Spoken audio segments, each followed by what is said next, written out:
Good evening, everyone. I'd like to call to order the Board of Education regular board meeting of Tuesday, May 9th. Are there any requests to speak for closed session? Hearing no requests to speak for closed item, we will adjourn to closed session. Thank you. Good evening, everyone. Good evening, everyone. Thank you. Thank you for being here. Thank you. And thank you for waiting patiently as we concluded our closed session business. I'd like to call to order the May 9th Board of Education meeting. And I just want to have a few reminders just to make sure we're having a smooth meeting tonight. Some housekeeping items, as we all do in other meetings, correct? We want to make sure that we're in fire code compliance. We want to make sure that the aisles are clear. So if something's happened, you can get out in a reasonable manner and not trumping over everybody. So right here, this aisle right here needs to get clear. Right here. I need you to clear it. It needs to remain clear so that if any time anything happened, we can get out. So thank you all for being mindful of that, and we don't have to be in violation of fire code. And it also keeps us safe. So, and remind us as this meeting, thank you again for being here, sharing your voices, that as we're going to do with the hands, so we can continue to move efficiently the business of the board. So now we'll have language access. Thank you, President Sims-Moten. I would just like to remind everybody that we have Spanish interpretation available. We have headsets here in the room. Muy buenas tardes. Quiero informarles a todos que tenemos interpretación al español disponible por medio de Zoom y aquí en persona. And also we have ASL interpretation. So if you're on Zoom, you can click on the interpretation button and the Zoom will spotlight the ASL interpreters. So you will have access to that through Zoom. Thank you. Gracias. Okay. All right, so I just want to remind us, I'm going to keep saying this, we're going to make sure this aisle is clear, the center aisle needs to be clear. With the pink and blue sign, I'm going to need you to step to the side just to make sure everybody's safe. Okay, thank you. Now we'll, Dr. Maldonado, the Pledge of Allegiance. Good evening, everyone. Please rise and face the flag. Put your right hand over your heart. Ready, begin. I pledge allegiance to the flag of the United States of America and to the republic for which it stands, one nation, under God, indivisible, with liberty and justice for all.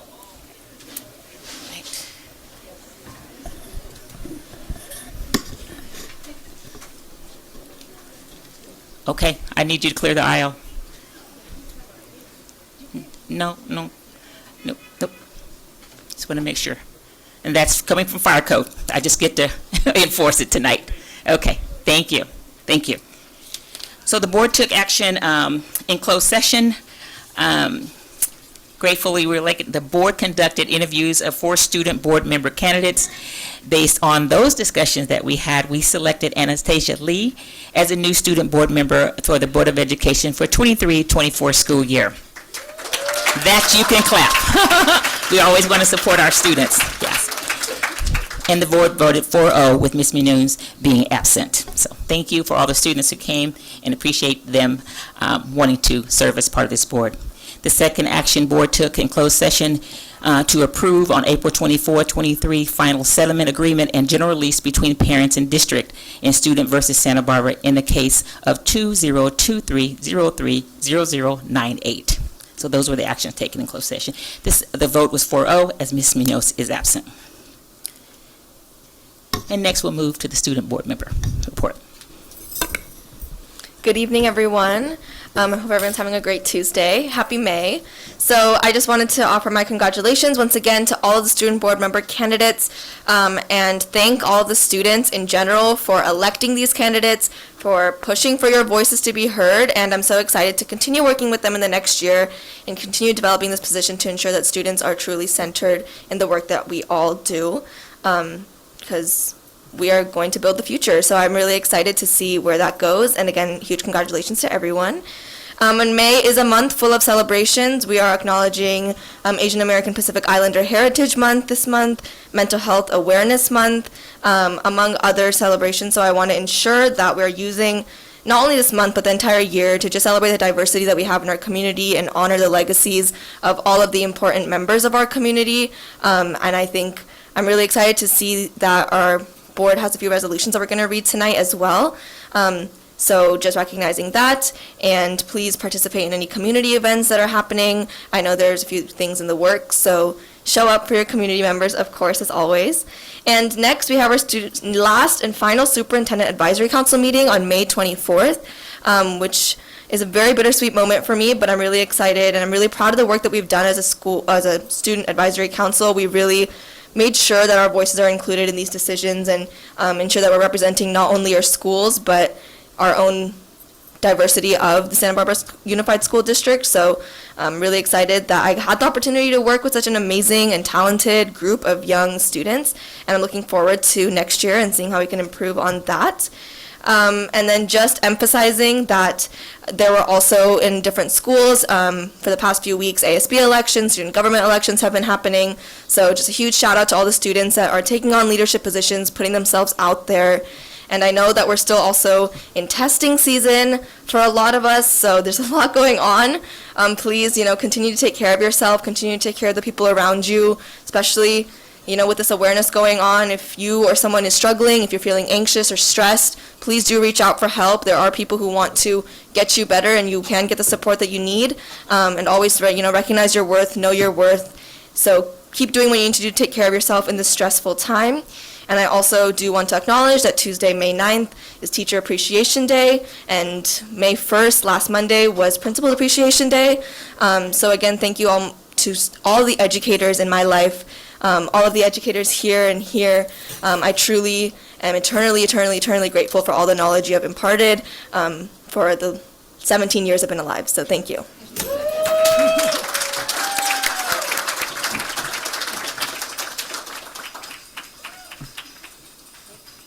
Next, we'll have our superintendent's report. Good evening again, and thank you, Kavya, for those words of wisdom. I'm not even going to try to match it. You've said most of what I had on my list. I do want to start my superintendent report by beginning with our principal, our newly selected principal of McKinley Elementary School, Ms. Daisy Ochoa. We selected her in this permanent position at our last meeting, and typically we give the person an opportunity to come and say a little bit about themselves. So, Ms. Ochoa, please come to the podium.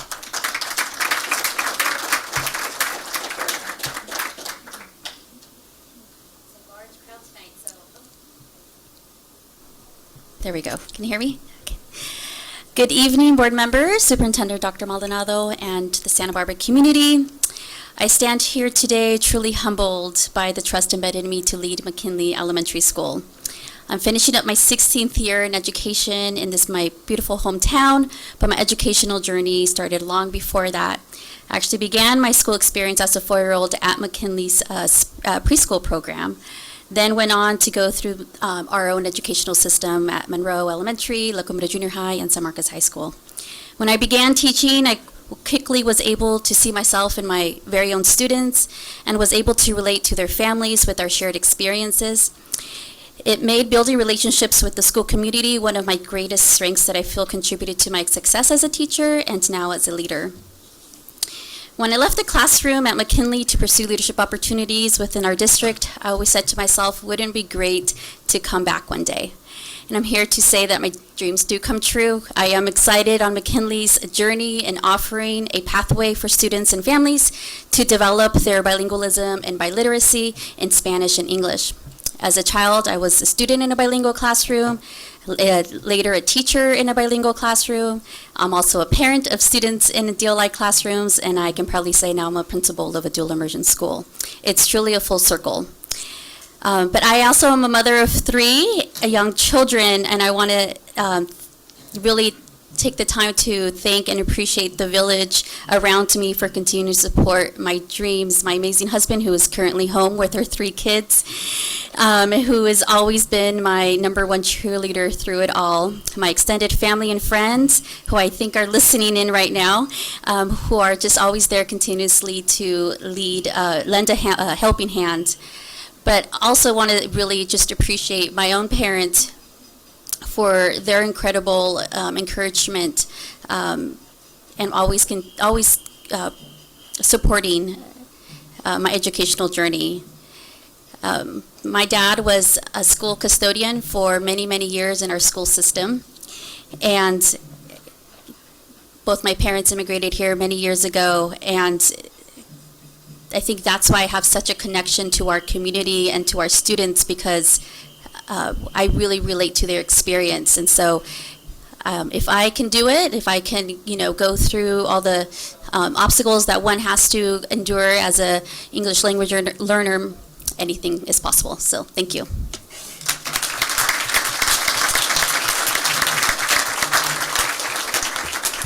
Thank you, Principal Ochoa, for sharing that, a little bit about your background and your vision for our schools and how it matters to you in our community.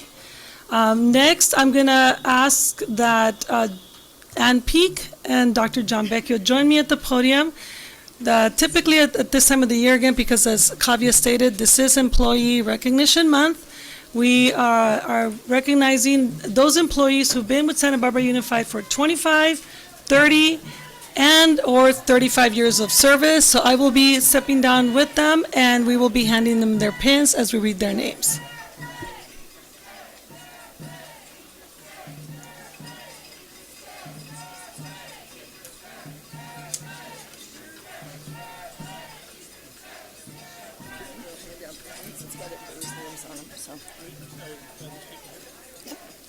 Do you want to pull them and we read them, or how do you, what works best for you? Either's fine. I just want to get it done. Okay. Good evening, everyone. I hope you can hear me.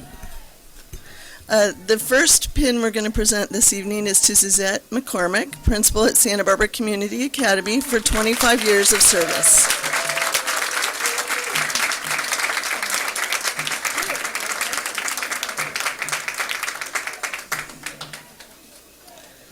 Next, we have Christy Anderson, who's a teacher at Dos Pueblos High School for 25 years of service. I'm not sure if she made it this evening. Oh.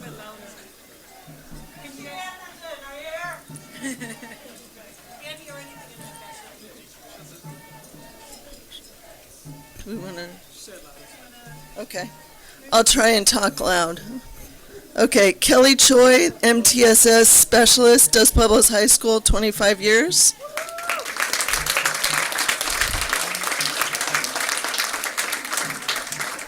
Efat Cummings, Counselor, Dos Pueblos High School.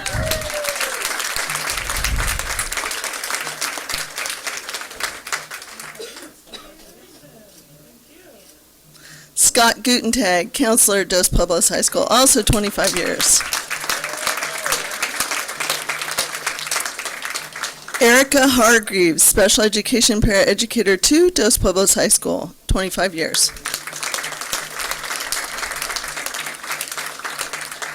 Tony Abayan, Food Service Site Coordinator for Food Services, 25 years.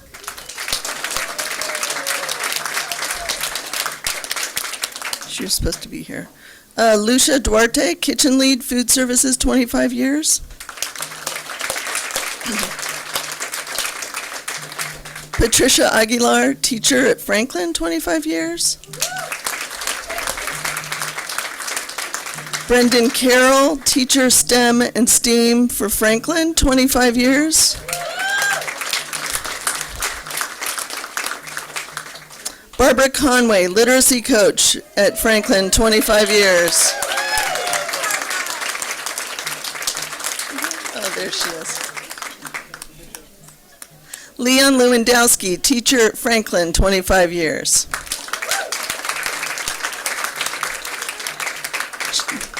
Shannon Hamilton Aiken, teacher, Goleta Valley Junior High, 25 years. Christopher Hughes, teacher, Goleta Valley Junior High, 25 years.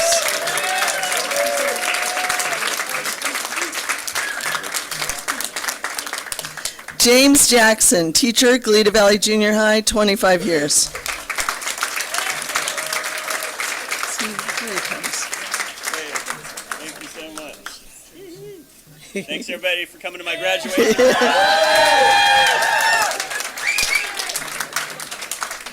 Nathaniel Thompson, teacher, Goleta Valley Junior High, 25 years. Joyce Adrianson, SBTA president, 25 years.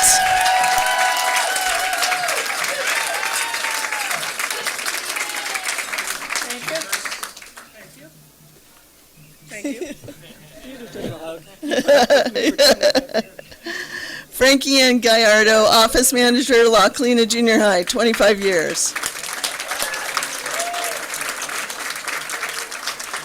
Belinda White, Teacher, La Colina Junior High, 25 years.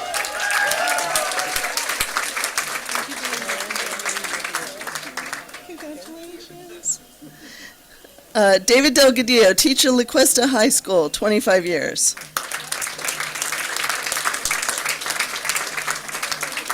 Tiari Dodson, Teacher, La Cumbre Junior High, 25 years.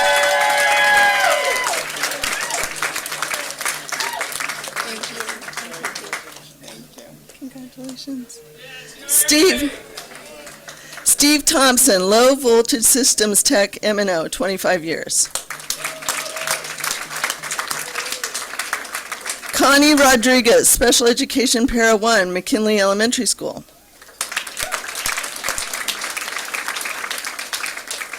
Courtney Brewer, Teacher, Monroe Elementary School.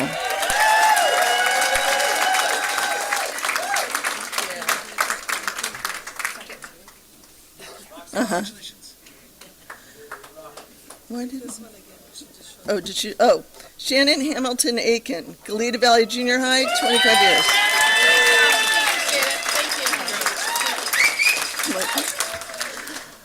Laura Lewis Rodriguez, Teacher, Monroe Elementary School.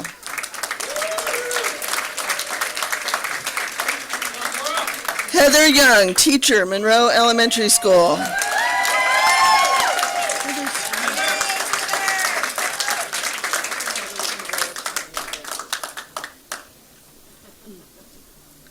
Okay, Juanita Lopez, Special Education Para 1, San Marcos High School, 25 years.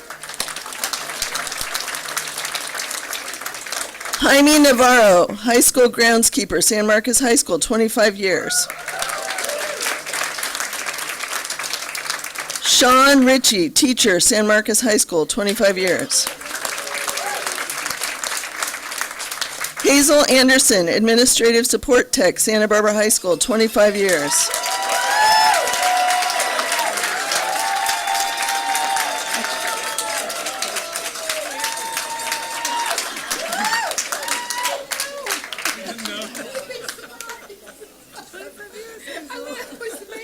She didn't know that she was so embarrassed.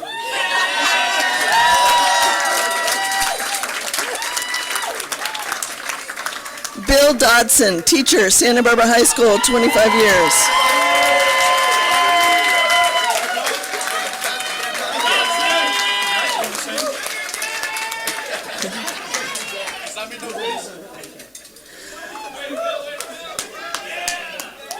Alma Gus, Teacher, Santa Barbara High, 25 years. Raimundo Marin, Custodian, Santa Barbara High, 25 years. Maria Reynoso, Custodian, Santa Barbara High School, 25 years. Patty Ruth, Teacher, Santa Barbara High School, 25 years.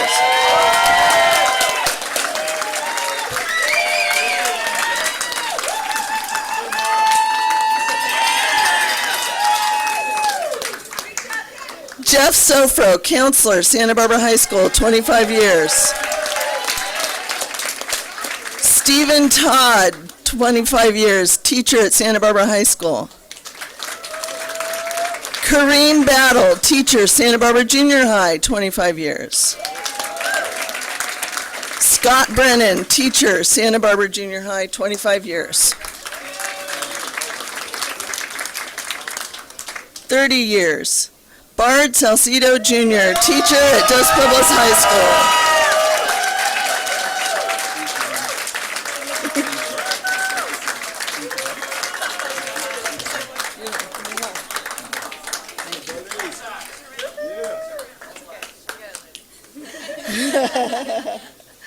Estella Maya, Kitchen Lead, Food Services, 30 years.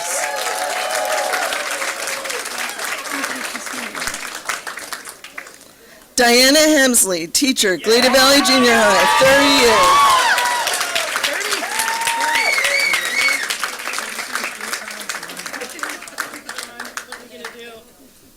Thanks, guys. Thanks for having me. Cammie Stevens, teacher, Locklina Junior High, 30 years. Oh.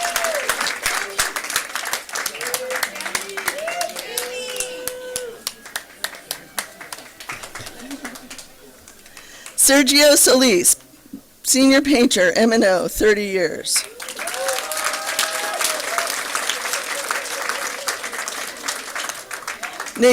Nagin Parvin, office manager, Monroe, 30 years.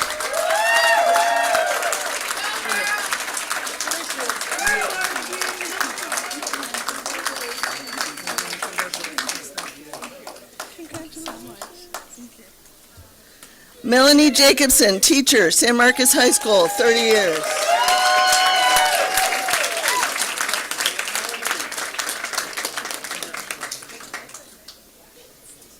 Cheryl Julio, teacher, San Marcos High School, 30 years.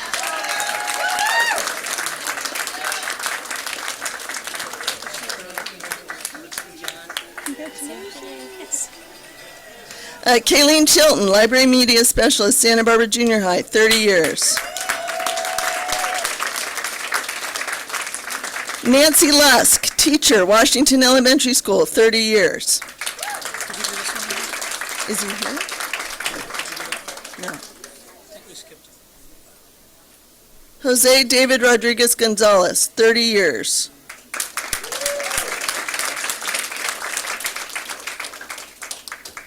On to 35-year pins. Karen Dutton, music teacher, Adams Elementary School, 35 years.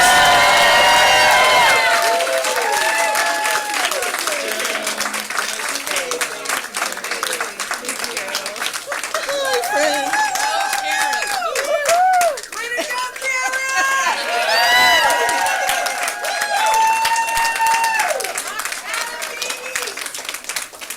Robert Trainer McDermott, Child Development Program Teacher, After School Expanded Learning, 35 years.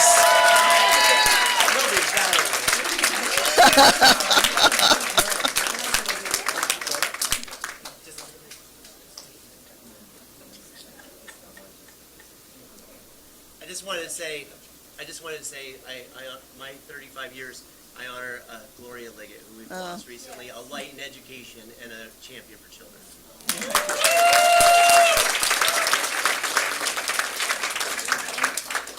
Lisa Ann Minotto, teacher, Cleveland, 35 years. She's coming. She's there. She's out of order.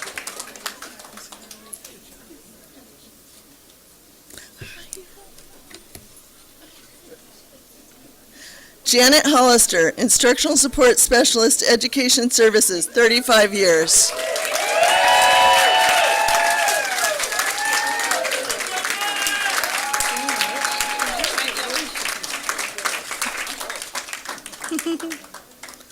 Eva Escoto, food service assistant 2, food services, 35 years.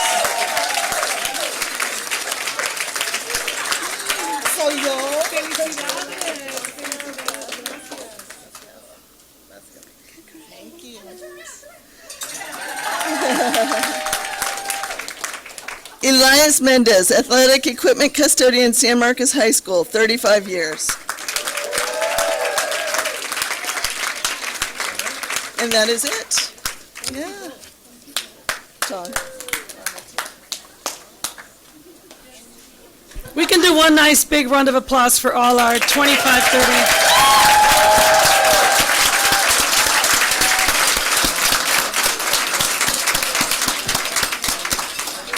Board members, I just want to end with congratulating our new board member, student board member Anastasia Lee, but I also want to say that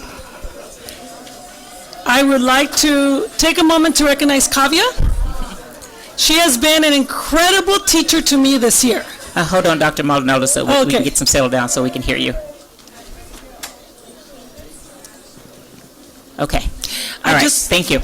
Yes, I just want to take a moment to recognize Kavya, who's coming to the end of her term, and I want to express that Kavya has been an incredible teacher to me this year. Kavya is a rare, talented student who is well aware of the heartbeat of the schools and student experiences that need attention. I have found Kavya to be a brilliant leader in our Student Advisory Council meetings. She's a connector and organizer and possibly a future governor. I don't know. I can't wait to track her journey to success and beyond. Thank you, Kavya, for elevating the voice of students. And with that, I end my superintendent's report. Thank you, Dr. Maldonado. Yes, please do.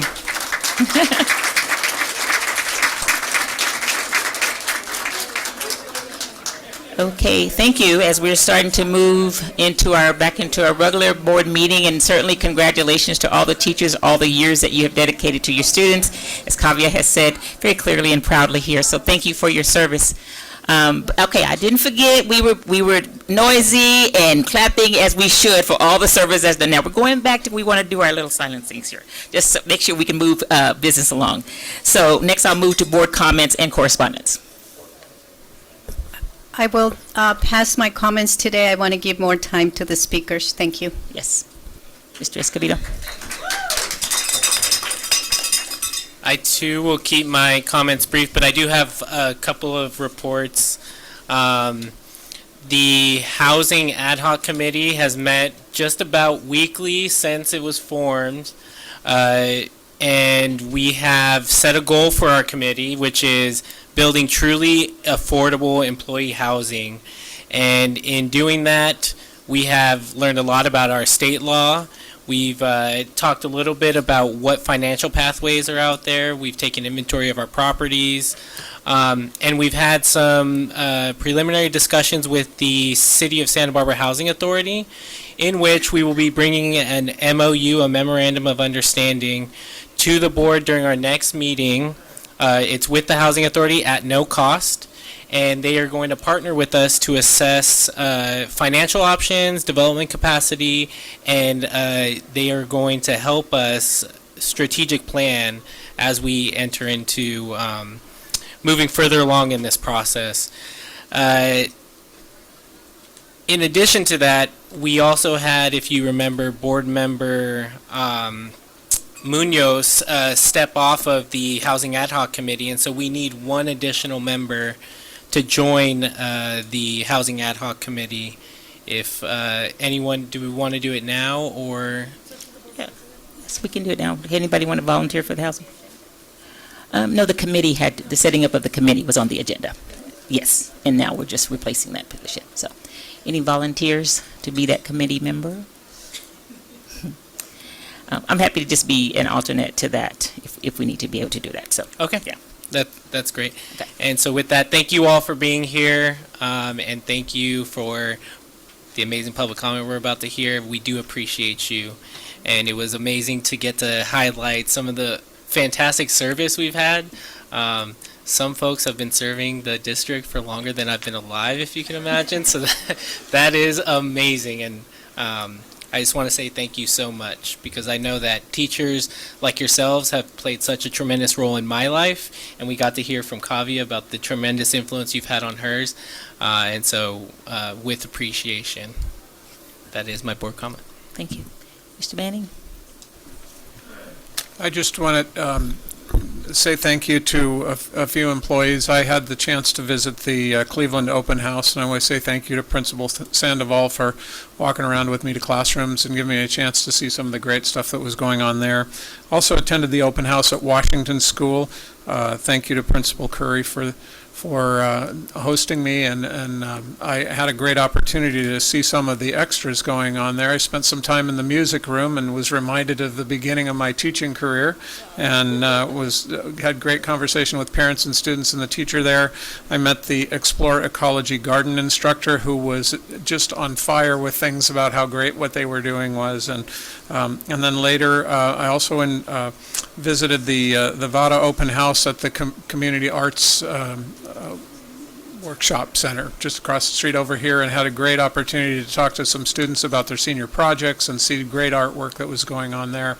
Again, very impressed with all of the things that I'm seeing, and it was a good opportunity to connect a little bit. I'm looking forward to visiting more schools and more open houses and graduations and such, and really appreciate the opportunity to see things in action. Thank you. And I just have a few comments to round that out. I just want to also, I attended the Hope Awards, which give out, raise funds for teacher grants for needs that are in the classroom that can't really be paid by some of the restricted funds that we have. So I want to say thank you to the Santa Barbara Ed Foundation for doing and putting that on. It was a great event. We had Kavya and Anitza doing the Mistress of Ceremonies that was there. They did a great job, and we had a great job raising money. Board members were raising their paddles to raise money for the teachers, I'm just saying. So it was fun. And so, again, I just want to extend my appreciation and care for all of the teachers. Also had the opportunity over the weekend to attend for the first annual in partnership with Santa Barbara City College, the Black Grad. It was really moving and stirring, even from K-12. You know, I'm looking at the littles as well, who came up and was so proud to be promoting to the next place.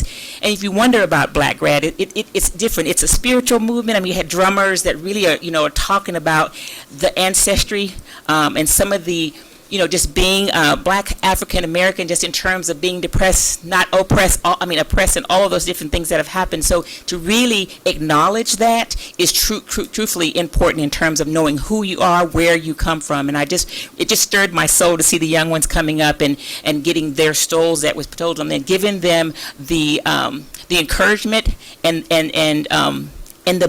a sense of being and knowing who they are and being proud of who they are and where they come from. So I encourage you, because it is the first annual, and I know that there will be another. I encourage you when that comes out that we attend that to be able to see that. So as we're saying, I heard a lot of things from our students talking about belonging, a sense of belonging, and how do we celebrate our differences and bring it together. And therefore, everybody feels like they belong if we can celebrate their differences. So we're hearing that from our students. And so I just want to say I appreciate where they're coming from, and we really need to make sure that we're paying attention to our students, as Kavya has been a great leader on this board and doing that. I also want to thank her for her service here and know that she'll continue serves in other capacities as well. So with that, we're going to now move to our public comment.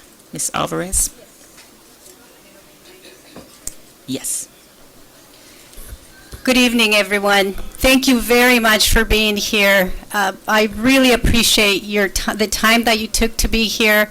I see a lot of familiar faces, some of you whom I had the privilege to work with, Ms. Jacobson at San Marcos High School, others who helped me raise my own children, were teachers to my own kids. So thank you very much for being here, and my classified colleagues as well. Last night I was preparing for this meeting and thinking, there's going to be several speakers, which I'm glad. And I was thinking of the work that you put every day, the effort that you give to your students, your heart you give every day. And I truly appreciate that. And then this quote came to my mind from Ted Lasso, an Apple TV series, which I'm sure he had a writer who had an excellent teacher help him write this quote. So I'd like to share this with you. And it says, if you care about someone and you got a little love in your heart, there ain't nothing you can't get through together. And I believe that we will get through this working together because we have those two components. So thank you for being here. You will have 90 seconds to speak. If you do not finish your comment, please feel free to email it to us. We read every comment. We don't always get to respond to everyone, but be assured that we do read them. I will call the first three speakers, and I will give you a warning when I believe it's at 20 seconds or 30 seconds. 20-second warning. The first speaker, Mr. Ken Rivas. Second, Dr. Joel Block. And third, Sharon McDonald. Mr. Rivas, please start. Okay. Good afternoon, Dr. Hilda Maldonado, Superintendent, and board members. Good to see you, and our student board member. Congrats on a job well done throughout the months. And tonight, I want to say, first of all, I'd like to say I'm here as a CSEA president for the classified staff with our district, Chapter 37, and proud to be in solidarity with the teachers. So in solidarity with all the teachers here tonight. So yeah, let's and make all sure the classified that showed up in support.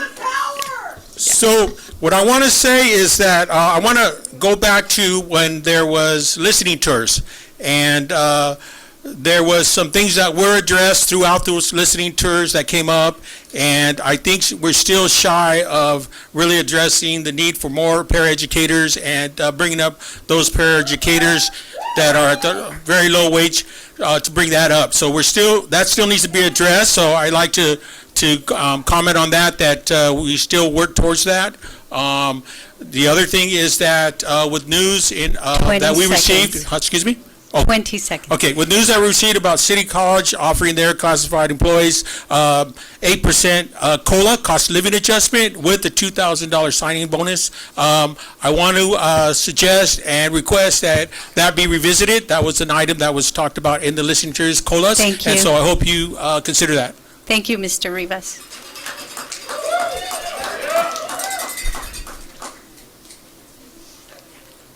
Thank you for giving me the doctorate. Oh, Dr. Block, please begin. Good evening. My name is Joel Block, and I'm a proud member of the Santa Barbara Teachers Association. I come before you again this evening to urge you to reverse your position and negotiate on those issues which have been presented to you as most concerning to the union. Following a recent school board meeting, the school district sent out a communication through Parent Square. It stated, quote, part of the 3-year mutual agreement was no reopeners on wages and benefits. While accurate, there is nothing in the agreement or in law that prevents both parties from changing their mind and agreeing to renegotiate any particular issue. The school district, by its own estimate, has stated that its revenue increased by $19 million from 2021-22 to 2022-23. If the district took $10 million of those dollars to increase the salaries of teachers, each teacher, based on the accepted average current salary, would see a 15.5% increase. Perhaps the district and the board believes it needs to save for a rainy day. I am here to tell you that for teachers, that given the high cost of living in Santa Barbara, with the current rate of inflation, the high cost of health care, the strain on special education teachers due to caseload, and the lack of guarantee of a prep period for elementary teachers, now is the monsoon season. Please, please, please, so we can have your comments have your colleagues come up and speak. Thank you. Yes, please, so we can hear clearly. We appreciate your being here. Ms. McDonald, please start. Esteemed members of the board, I'm a speech and language pathologist with the school district, currently serving our preschool population. In my years of service, I've seen a high turnover of staff and admin due to overwhelming workloads and low pay, in stark contrast to the high cost of living in this region. I'm here to represent several of my senior coworkers. These folks are in their 60s. They've devoted their careers to working for this district. They're not able to be here in person tonight because after teaching preschool all day, they go to their second jobs, because they are not furnished a wage that can sustain them. So instead of planning for their retirement, they're losing sleep on how in the world they're going to continue to meet the demand of increasing rent and property tax. Majority of my colleagues have roommates and work multiple jobs to make ends meet.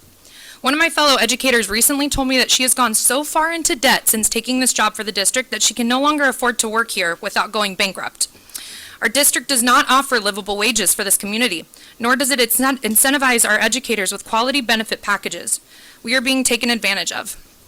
This is a fast route to diminished staff wellness and burnout, as we all know. It's not too late to correct the situation. Respectfully, we must do better. We are losing, and our students are losing. 20 seconds. I challenge the board to focus on attracting and retaining quality educators rather than burning out the ones that you have left. Thank you. I yield. Thank you. Okay. I'm going to call the next 3 speakers, please. Christina Manile, Lise Caruso, and Celeste Barber, please. Please begin. My name is Christina Manili, and I'm a first-year teacher at Roosevelt Elementary. I teach 5th grade, and when I got the message that I was hired here last summer, I was ecstatic.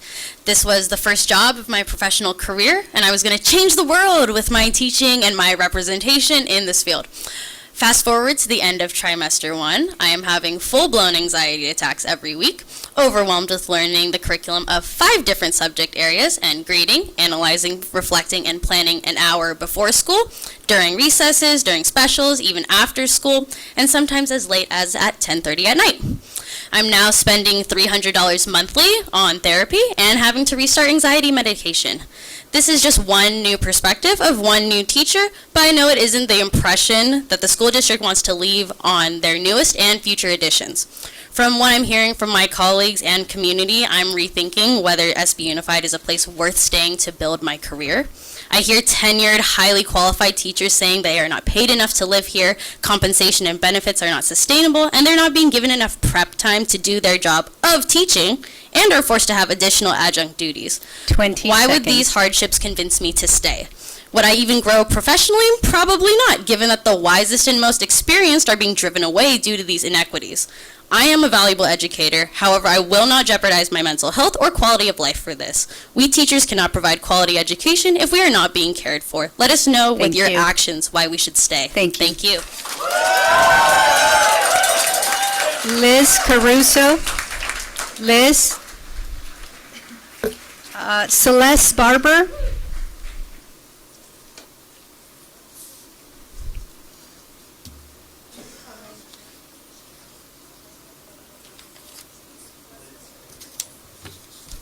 Good evening. Can you hear me? Yes, we Okay. can hear you. I'm here to speak to Title IX, and specifically, what I would like to talk about is to ask this board if they as a body would come up with a resolution supporting and endorsing the original intent of Title IX, which was for protections and civil rights for biological females. June 23rd is the 51st anniversary of Title IX. It was momentous. I graduated from high school, Chatsworth High, in 1970, 2 years before it went into effect. So for my generation of women, we were left out.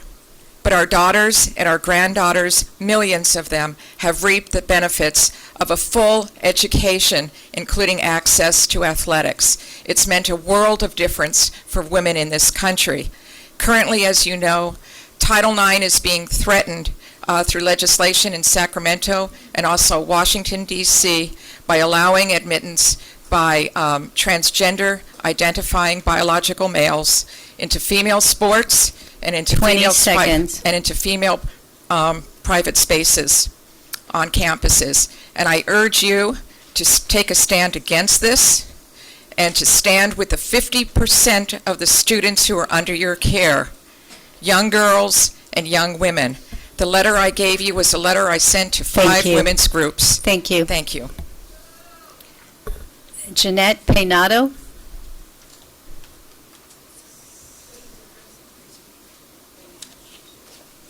I'm not going to say much. Jeanette Peinado, Goleta Valley math teacher and vice president of the union. And I've been in the district 33 years. So you would just, it's kind of scary. I just want to say it's Mental Health Awareness Month, and I don't feel that you're considering the mental health of teachers. So thank you for saying that, because I'm very fragile today. I cried already. Second is it's Teacher Appreciation Week, as you know, and I do not feel appreciated. So for 33 years, I have loved this district, and I am ready to leave, and I don't want to. So I just want you to listen to us. Do something about it quickly. Do not wait for 18 months to listen to what we need. Help us. Thank you. Thank you. Denise Adams. Miss Adams?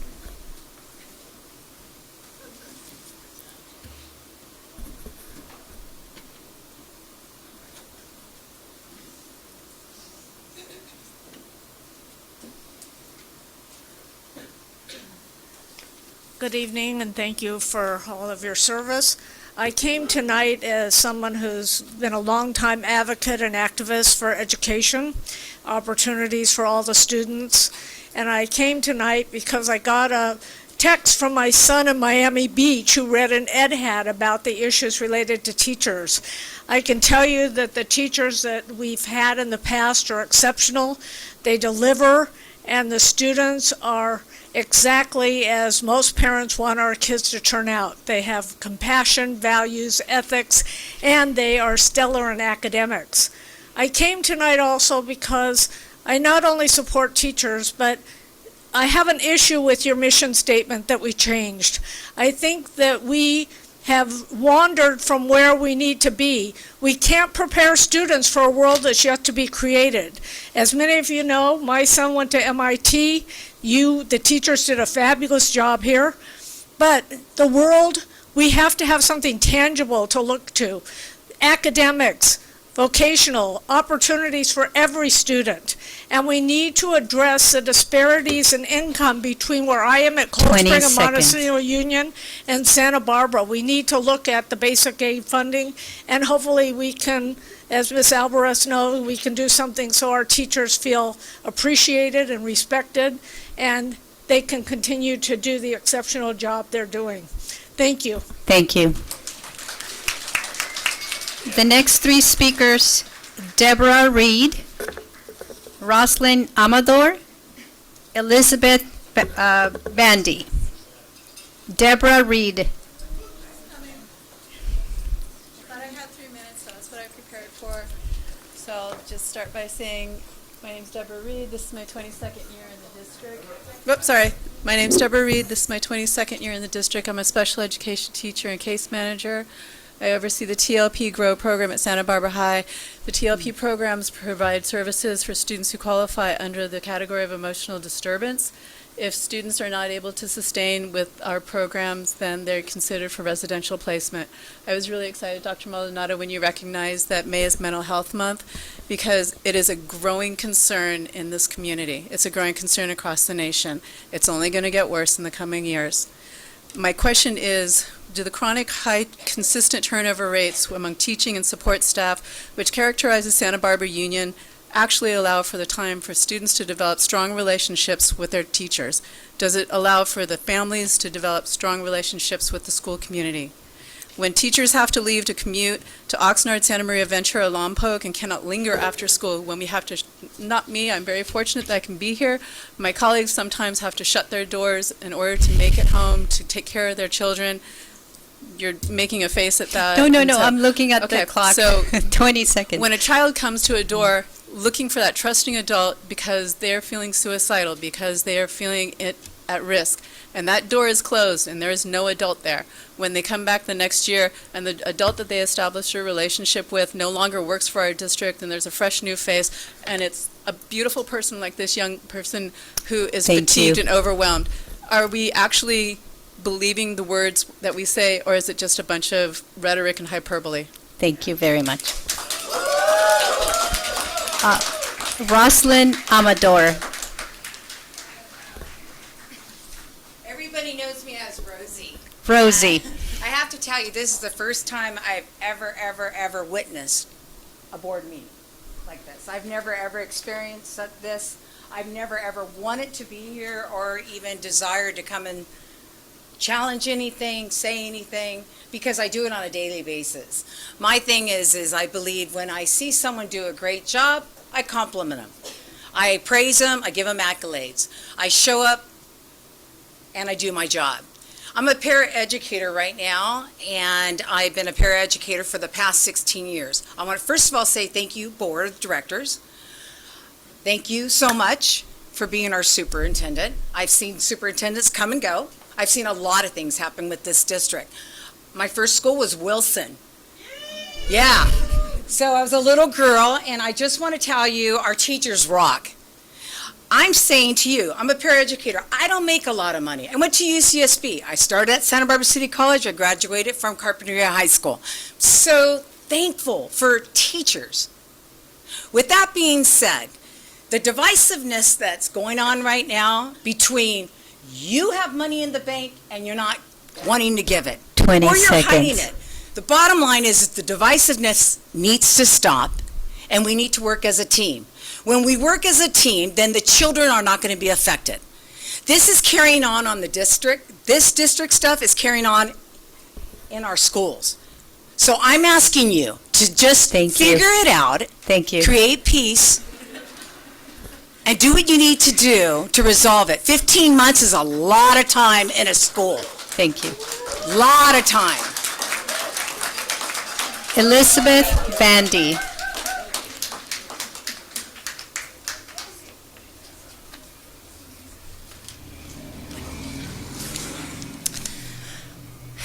Good evening. My name is Liz Bandy, and I have been a committed chemistry teacher at San Marcos High School for the last 3 years. It is with a heavy heart that I have to inform you of my resignation at the end of this school year. As you are aware, teacher attendance or teacher retention has become a critical issue in this district for a number of reasons. Among the most poignant is the fact that this district is known to have a surplus of reserve funds available, but the administration is refusing to even discuss increasing teacher salaries or benefits.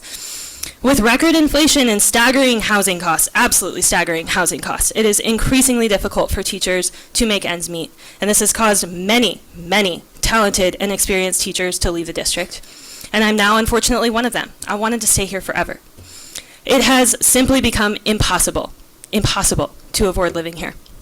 This decision is especially unfortunate given the significant time and care that my veteran colleagues and friends and mentors have invested into my development as a teacher for the last 3 years. It is incredibly upsetting to me that I'm forced to take the skills that I've learned here to a different community to continue my teaching career. Nearby communities have taken this issue with the seriousness it deserves, but you're not. I wish you would. If this district truly cares about meeting the needs of students, I cannot fathom how you can so intentionally ignore the needs of the boots on the ground, who are serving the students the most directly. And it's absolutely imperative that this district take active steps to recognize and value its teachers who are playing the most valuable role in serving our students. Thank you.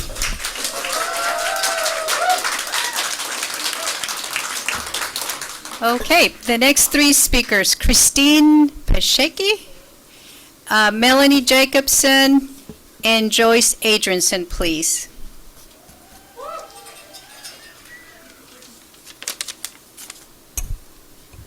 My name is Christine, and I am a strong, smart, independent woman who loves working with kids. You, however, will not allow me to be independent. As the brilliant Kate Lambert said at the last board meeting, you are forcing us to attach ourselves to someone else in order to live here. I have been a math teacher for 28 years, and I am at the very top of the pay scale. But I myself would need a 40% pay raise in order to afford a 2-bedroom apartment on my own salary in this area. I love to play with numbers, so I took a look at the other end of the pay scale.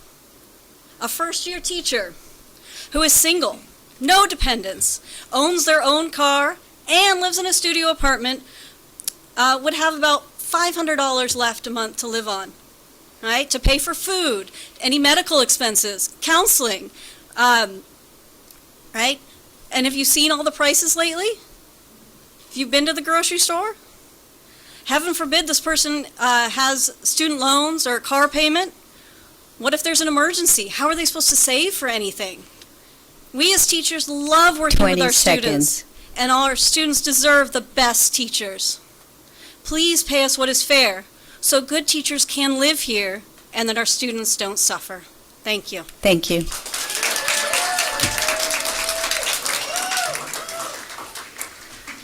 I'm Melanie Jacobson. And I appreciate the recognition for my years of service and work from the heart. All of us in this room, whether we are wearing our union shirts or business suits, are heroes of the heart because we love kids and we want what is best for them.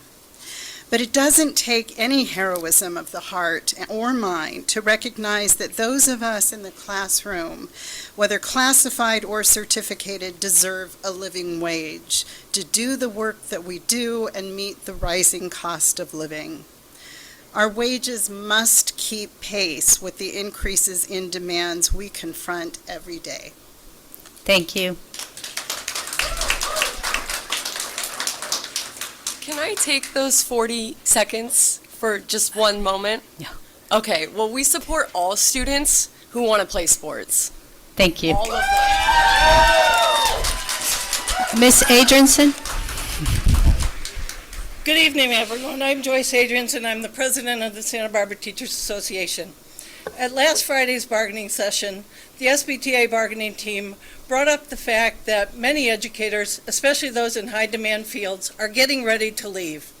In response, Assistant Superintendent John Becchio, Dr. Maldonado's spokesperson at the table, said, "Every teacher in the state is saying they're going to leave."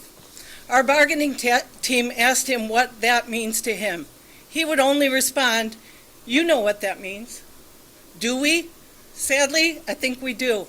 Dr. Becchio, Dr. Maldonado, Board of Trustees, we know what it means for students. It means that experienced, skilled educators who know this community will be leaving. It may mean that jobs will go unfilled and you will cram more students into existing classes and special education caseloads.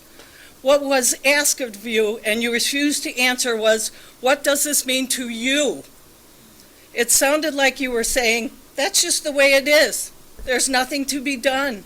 What if we responded to other challenges this way? Math scores are down. 20 What do you seconds. say? They're all down all over. What can we do? Some students are unhoused and suffering from lack of proper nutrition. What do you say? Oh, well, that's happening all over. No, you don't say that.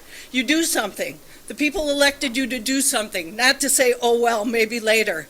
You have the capacity to do something now. Thank you. But you fail to recognize the crisis. We are trying to help you see it. Thank you. If you fail to act, the real harm will fall on our students. Thank you.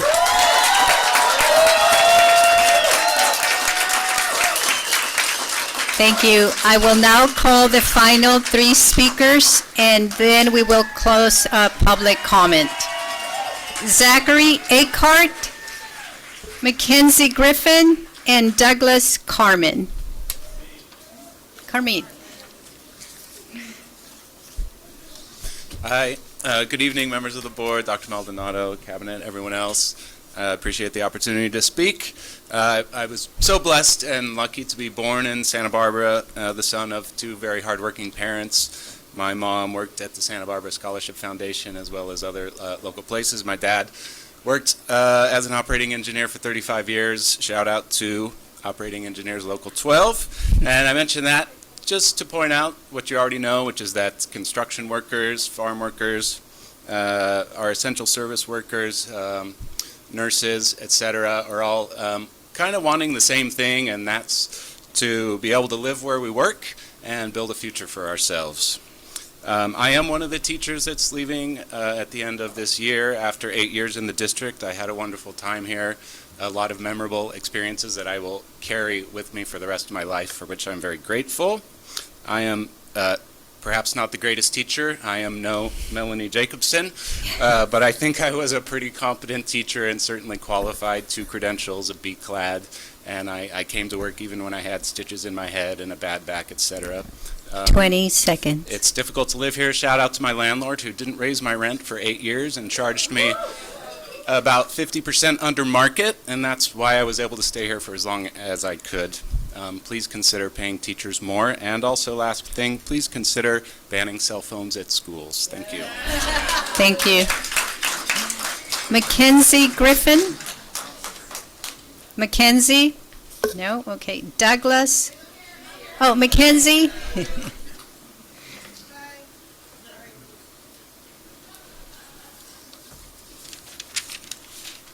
Hi, I couldn't hear you.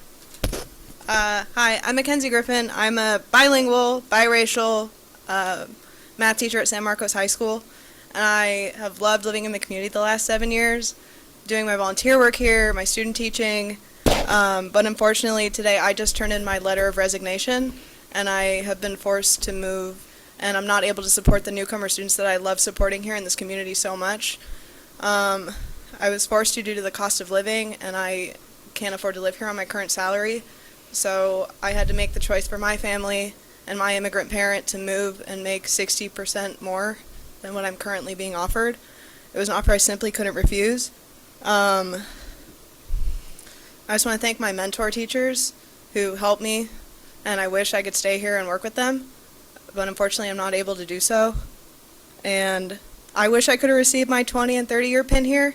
I really do. I love this community, but I'm part of the Equity for Grading cohort as well, and equity is supposed to be everybody gets what they need when they need it.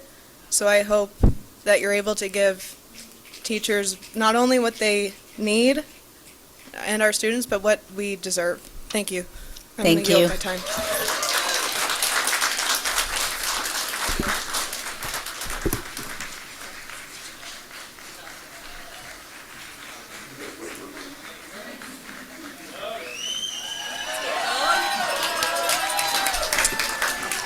Please Board- begin. Board and administration, we need you to act. We need you to lead. Smartphones change our classrooms, teachers pivot. Wildfires close schools, and teachers pivot. A global pandemic closes in-person learning, and teachers again pivot. Anxiety and depression are on the rise again. Teachers pivot and provide what our students and families need.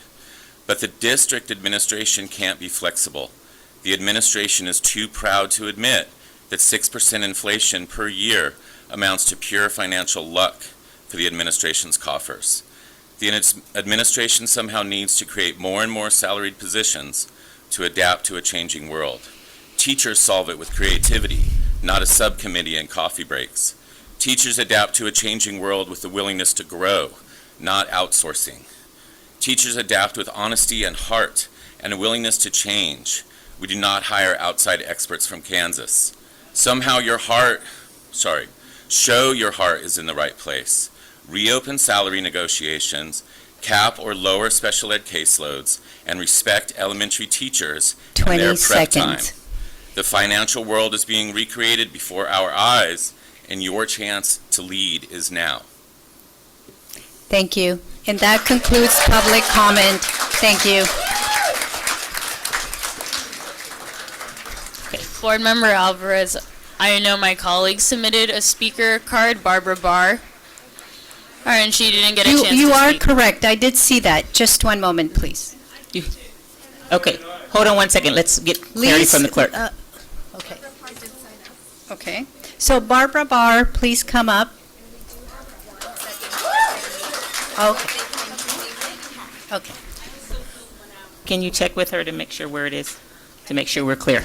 Please Hi, begin, Ms. Barr. thank you. Barbara Barr. This is my 34th year teaching.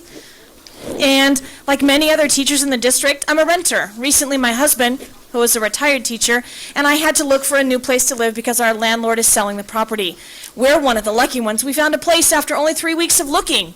It wasn't easy, and it cost us plenty. The first credit check, $84. The second credit check, $50. Fortunately, the agent waived that one. Our income to qualify had to be 3 times the monthly price of the rental, which is hard to do on one retired person's salary and my salary. We needed a cashier's check for first, last, and security deposit. That was $13,000 and some change. The water contract has to be in our name. That's a $250 security deposit. Then there's the movers. Did you know they make $83 an hour? 2 hours of labor at $250 is $500. We moved most of the rest of it by ourselves. Our total, just to be able to find and secure, $13,834. That's not including incidentals. I am all the way over on the salary scale. My husband's a retired teacher. He was all the way over. 20 I have seconds. a master's degree that supplements my salary. I have a PLC lead that supplements my salary. If this is happening to me, it's happening to others, and they're having to leave. You've heard it. You can help. Please help us. Please. Thank you. Thank you. And we have a speaker card with no name. So if somebody turned in a speaker card and you're waiting to be called, please come up.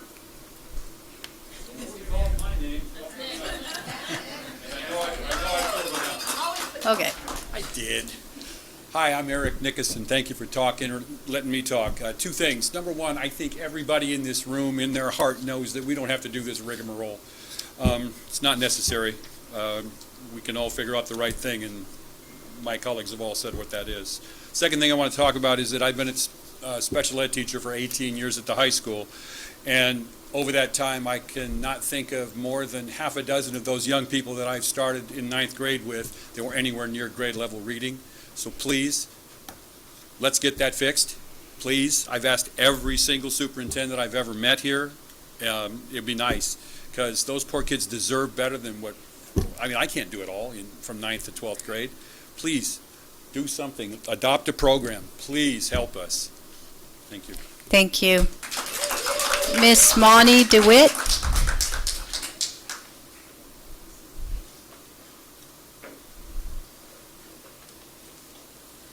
Yeah, good evening, Board. I want to echo what I just heard from our previous speaker. Something that really concerns me that we just don't talk about, and it makes it very difficult, is our special ed situation. There are so many students there that need remediation now, and we're only talking about elementary school. And what are we doing for them in the summer? There's only 540 people going to Summer of Learning. So this is a very big problem, and I urge the board to ask for a FCMAT report on special ed. And if you looked at the past ones, these, just as he says, these kids have never gotten an education here.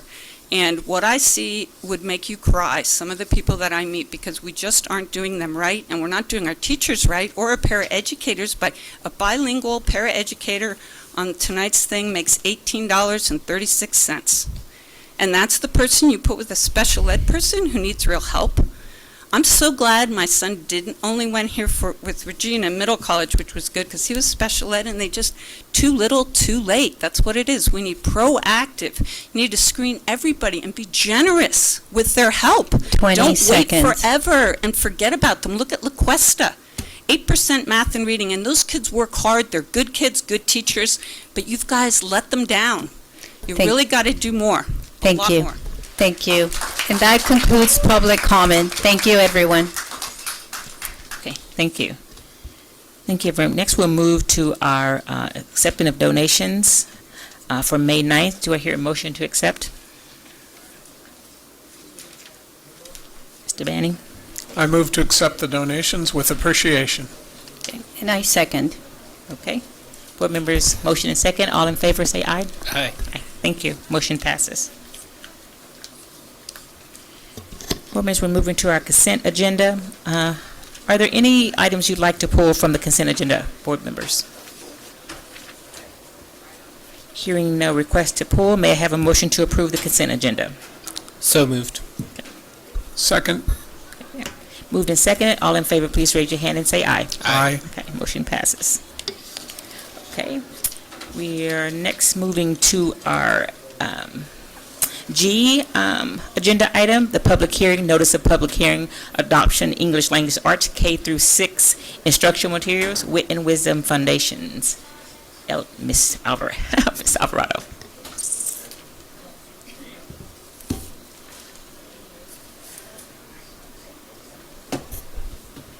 So you just want to hold on just a second so it can get a little cleared out a little bit.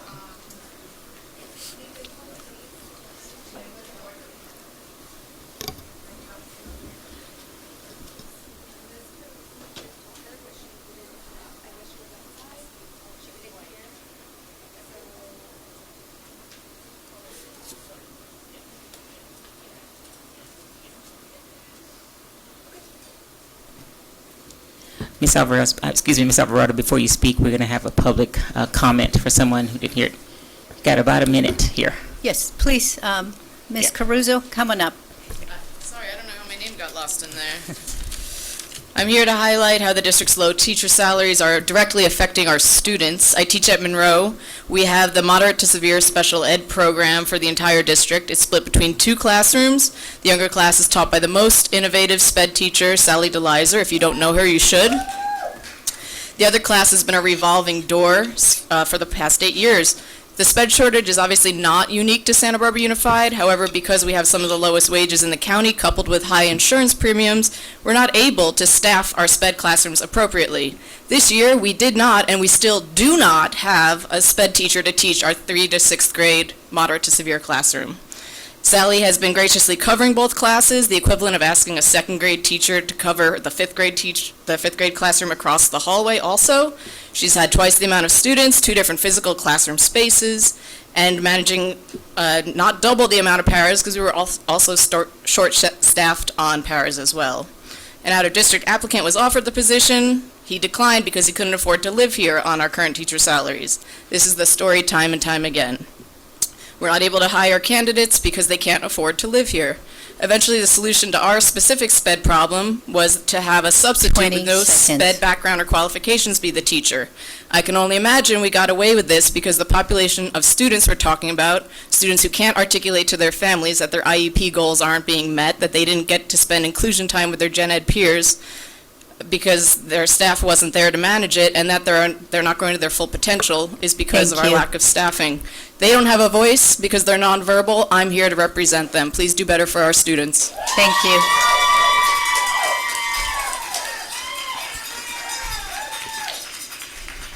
Ms. Alvarado?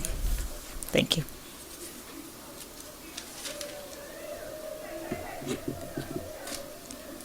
Good evening, members of the board, Evening.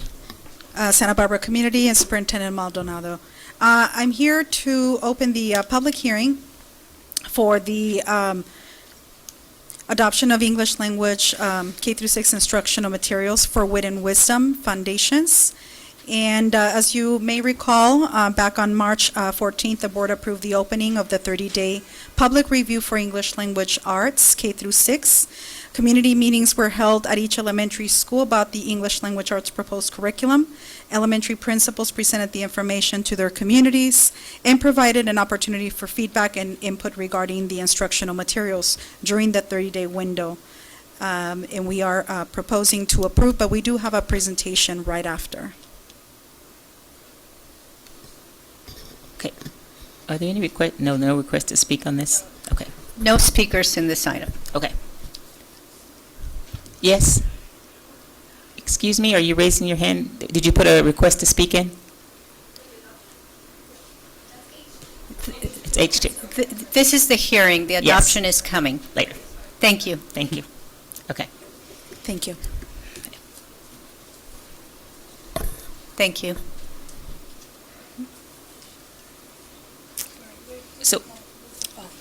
So there's no additional comments or anything from the hearing part of it, right? Good? We're good. Yeah, so we have to close it. Okay, so now we will close the hearing. Thank you. Ms. Alvarez. Okay, so next we'll then move to the action agenda. Approval of opening of the 30-day window, May 10th, 2023, for the public inspection of proposed recommended dual language immersion instructional materials for 23-24 school year. Good evening, Board President Sims Moten, members of the board, Dr. Maldonado, and community. This agenda item before you is for the opening of the 30-day window for the public review and inspection of the proposed recommended dual language immersion curriculum for the 23-24 school year. Next slide.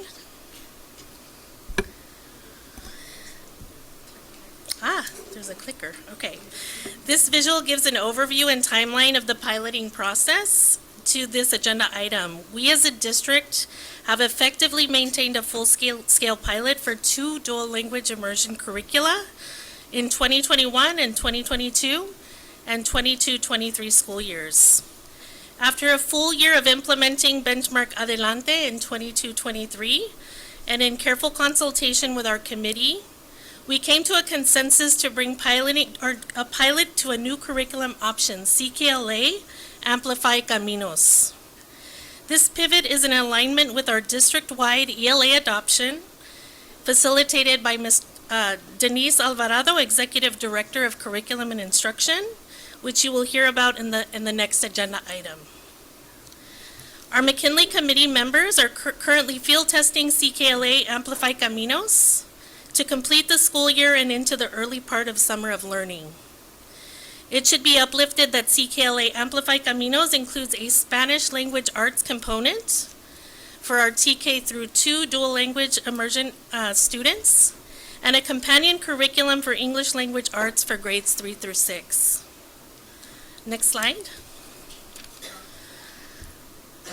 This slide represents the experience and knowledge base of those who are represented on the curriculum committee, We are a mighty team that has only become stronger with the addition of Daisy Ochoa, our new permanent principal at McKinley Elementary School. She has already made a significant impact to the process. Next slide. I also want to note the priorities that the selection committee has a keen focus on through the review process. We have a keen eye on a strong foundation in biliteracy development in the target language of Spanish, as well as in English.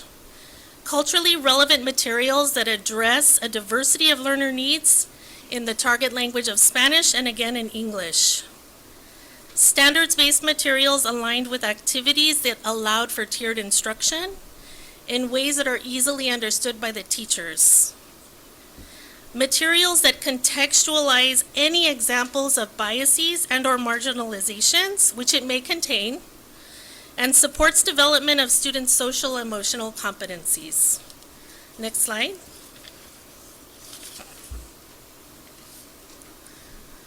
Oh, there's the clicker. Gracias. These are the listed committee objectives that have been met to date. Our team has met multiple times over the course of 2 years to assess the viability of Benchmark Taller and Benchmark Adelante in the piloting process. We also have received comprehensive overview sessions with each publisher involved in this pilot. Our DLI educators came to a consensus to discontinue the piloting of Adelante Taller and Adelante Benchmark and to begin field testing CKLA Amplify Caminos. Next slide. Oh. If the board approves the opening of the 30-day window for public review, it will open on Wednesday, May 10th, 2023, and materials will be available at the district office and at McKinley Elementary for public review to offer additional input. We anticipate that the DLI Curriculum Selection Committee will provide a recommendation to this board for adoption on Tuesday, June 13th. And at this time, I welcome any questions. Any requests to speak from the public? Do we have any speakers? No? No speakers. Board members, any questions? Mr. Escobedo? Thank you for the presentation. Only question is, I know it'll be available at the district office, the curriculum materials, and at McKinley. Will it also be available online? We could make that option available to families. If possible, that would be great. Thank you. Thank you. Ms. Alvarez? Thank you. Thank you for this work. Thank you for this presentation. This gives me so much joy, so much hope in our student achievement. You've done so much work, you and Ms. Alvarado and the teachers and the team, to bring us here where we are today. And I'm so grateful, and I thank you for that. A couple of weeks ago, I was at a gathering at a park, and a little boy came up who happens to be at Adelante, about 5 years old, kindergartner, completely bilingual. He was talking to me in English. He talks to his mother in Spanish, doesn't even have to think about it. And I would love for us to develop that, to see that, instead of our students losing their maternal language, that we build on that. And this is exactly what we are doing. So I thank you for that. I do have a couple of questions. As far as the material review at McKinley School, how are parents going to know that that is an option available to them? So with the public review happening today, the next steps would be to make sure that we share this information widely via Parent Square and other means through the actual school. So McKinley would be kind of being the messenger out for the McKinley pilot and to review the materials. Thank you. I would ask maybe that we take an extra step, maybe ask the teachers if they can let the parents know, maybe even send an old-fashioned flyer home in Spanish. Not everybody reads Parent Square. That the parents know that this is available to them. And are we holding a parent information night for the parents at McKinley? At this time, we haven't planned something, but we could definitely engage with McKinley on planning for such. I would love to see that. So Thank you. thank you. Any additional comments, board members? Just one final comment. Thank you very much for this presentation, and for the online, if you're making that available, do they also have the opportunity to give feedback through that portal as well? They do. It would probably be something that I'd work with the team to coordinate, like a survey to collect input. And I too appreciate the bilingualism that we can do, and certainly we can do that. So we want to make sure that we're sending this out to all parents that have the opportunity to participate in this program. I think that's really important, so that everybody's welcome to be a part of, and then we will be that bilingual unified district. So we want to make sure that it gets out to everyone to have the opportunity to participate. Yes. Thank you for that. Okay. I don't hear any additional comments, so board members, I need a motion to approve this action. Ms. Alvarez? I move that we approve the opening. Let me give you the right wording here. I move that we approve the opening of the 30-day window starting on May 10th, 2023 for public inspection of the proposed recommended dual language immersion instructional materials for the 23-24 school year. Second. Okay, Ms. Escobedo. All in favor, please raise your hand and say aye. Aye. Motion passes. Thank you. Thank you. Okay, next we will move to H2. I am back. Okay. It is an honor to stand before you today. We have a significant presentation today about the new adoption of curriculum for elementary. On behalf of the Elementary Student Services, I am co-presenting with two of our instructional support specialists, Dr. Mallory Price and Tricia Polstra, who will be joining me in just a second to share a little bit more about our process. We are here today to present our timeline, tools, process in the elementary ELA curriculum adoption. I would like to highlight that although we have purchased supplemental materials throughout the years to support our students and our teachers, our last official adoption was in 2007.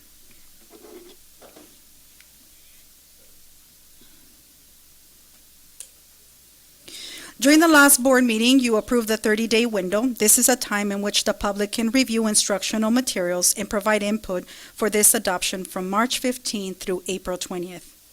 The window closed April 20th. We received a total of 3 comments for public to review materials and provide any input that they had. And out of those 3, 2 were community members and 1 was a parent. They had different concerns. I do have the document to share. I'll make sure to share it with you so you can read the comments. We have about 5 different comments from 3 different people. As of today, on the left side of the screen, you will see various parent information meetings that we hosted, actually that the principals hosted at each of our elementary schools, including McKinley, to provide a little bit of insight about what was coming, but not with the exact information that Ms. Pilhofer just presented to you, because we didn't have that information yet.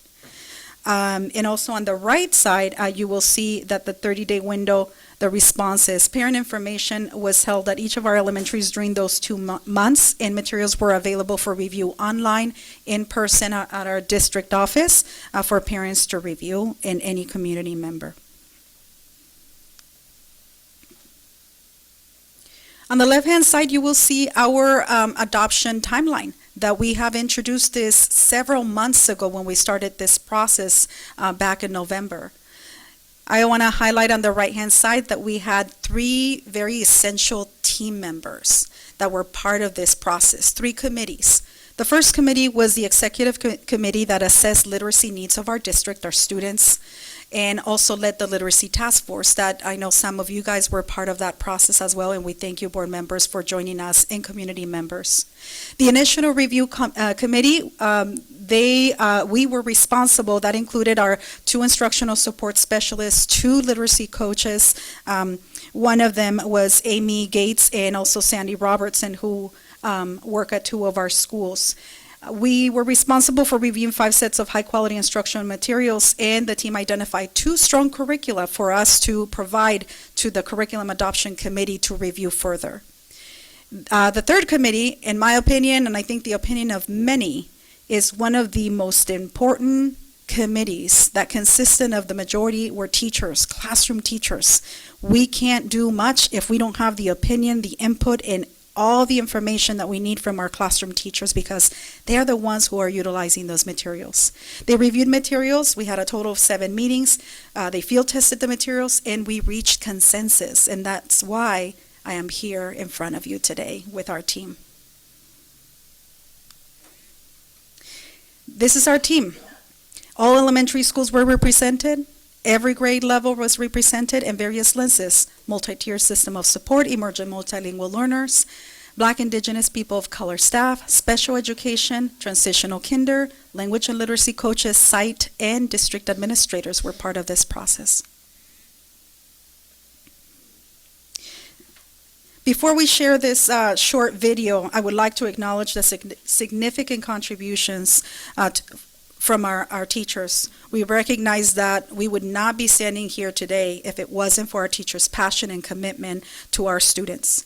This short video is a window to the adoption process and the time we spent together. It's only 1 minute, but this 1 minute that you are about to view will share a little bit of light as to what we were doing during that process.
That was just a glimpse of the work together, and those are beautiful memories that just give me chills of the amount. And one last thing that I want to share about this team is that collectively, the team of teachers in this process was a total of 500 years of experience.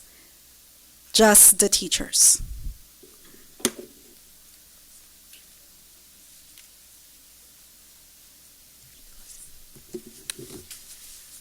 So, as you could probably see from that video, there was a tremendous amount of work that went into this process, and there are even at least one teacher in the room tonight that was a part of that adoption committee. And throughout the process, different tools were used by different groups in order to ground discussions with evidence. And so some of the different tools that were used are right here. So for example, the executive committee used EdReports to identify high-quality instructional materials to bring forward.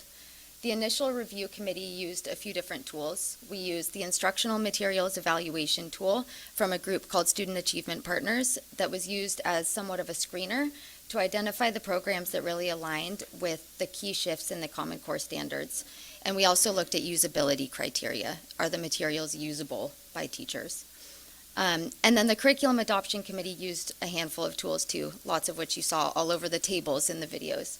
One of them was the grade level instructional materials evaluation tool. So it is another version of the tool used by the initial review committee, but with grade level specific standards on there. And then we also looked specifically at criteria for whether or not the materials we were looking at would meet the needs of our emergent multilingual learners. One key piece of this process that hasn't been mentioned yet much is the field test. And so the field test ran from about February 13th to March 24th, so it was a 6-week window, during which time teachers got to choose the curriculum that they wanted to try out in their classrooms, and their grade level colleagues back at their sites were invited to try them alongside them. Before the field test began, there was about 3 hours of professional learning that teachers received so that they would really be set up for as much success as possible during that field test time. And at the beginning of this field test window, there were 3 purposes we identified. Teachers were to identify the strengths of each program or the program that they tried. the things that they still weren't quite sure about, and then questions that they still had. So during that window that I just shared, there were programs being tested across the district. And so this slide just highlights the schools and the grade levels where these field tests were happening. So if you focus your attention on the left and in the middle, Wit and Wisdom and Foundations, we approached this adoption process with those being like a bundle. You can think of it as a bundle of curriculum that work alongside one another. And Amplify CKLA was the other program. And I'll share a bit more about them in a moment. But some teachers chose to field test just Wit and Wisdom. Some chose to field test Foundations. Some teachers decided that they wanted to field test both Wit and Wisdom and Foundations at the same time, knowing that if that was the path we went down, they wanted to experience what that would be like, because they would in fact be teaching with both. And then some teachers, 3 teachers, chose to field test Amplify CKLA in their classrooms. With that being said, there were also teachers on the committee who had previous experiences with CKLA, and they were invited and did speak about some of those experiences with the group. So just to add a few more pictures in here, there were not field test pictures in the video that we shared, but here is a grade 1 teacher and a grade 1 classroom and a grade 4 classroom where Wit and Wisdom materials were being field tested.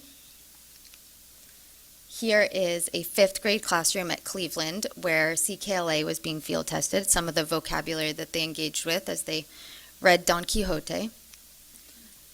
And here is a 3rd grade classroom and a 2nd grade classroom at Harding on the left and the Community Academy on the right, where Foundations was being field tested and students were involved in explicit phonics instruction during these lessons.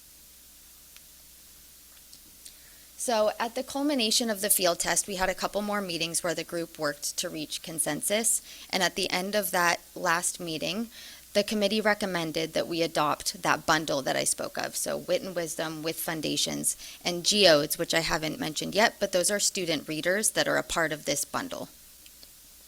So I'm going to share a little bit more about what is being recommended tonight. Reading research says that students need both word recognition and language comprehension in order to become skilled readers, and you might be familiar with Scarborough's rope. And so Foundations accomplishes the word recognition strand of the rope by teaching phonics and decoding. Wit and Wisdom addresses the language comprehension strand of the rope by building background knowledge and vocabulary. And Geodes functions as almost a bridge between the two. So it's books where kids can practice their word recognition skills within the context of readers, while also continuing to build background knowledge and develop vocabulary. Whoop. Went a little fast. So with this bundle, with Wit and Wisdom and Foundations and Geodes, Santa Barbara Unified teachers will have what they need to address all components of the rope. And so here's just an idea of what teachers would get. So with Wit and Wisdom, there are 4 modules to be taught across the year. It includes a teacher edition, assessments, a student edition, and tips for families in multiple languages. And then there are the core texts that are really, forgive my word, but at the core of the modules that students are engaging in. And then there is the Foundations materials, and those are for students in grades K-3. And so there's teacher materials, and then there's hands-on multisensory materials for the students. And then teachers in grades K-2 would also get the Geodes classroom libraries. So I'll dive a little deeper into just the Foundations now.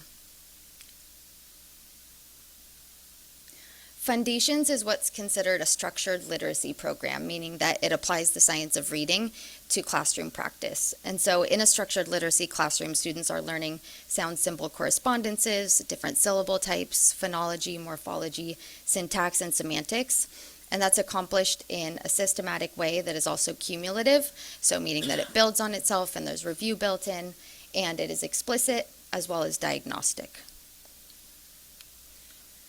So Foundations is designed as a Tier 1 program for all students in grades K-3, and there are 30-minute daily lessons that take place. There are also supports for Tier 2 interventions for students who need additional support, but that's just one piece of the intervention system that Foundations can be a part of. So now we'll look at the other part of this bundle, the Wit and Wisdom.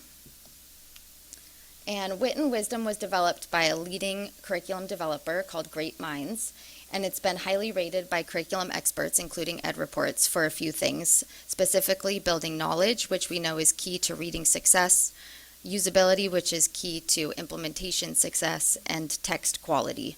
And in Wit and Wisdom, students are reading authentic, complex texts rather than traditional basils or publisher-created books. And all necessary skills are taught in an integrated way rather than separately. And so across the year in each grade level, there are 4 modules, and they are focused on topics that come from the fields of science, social studies, and the arts. And so it is within those modules that students are building knowledge as well as academic vocabulary.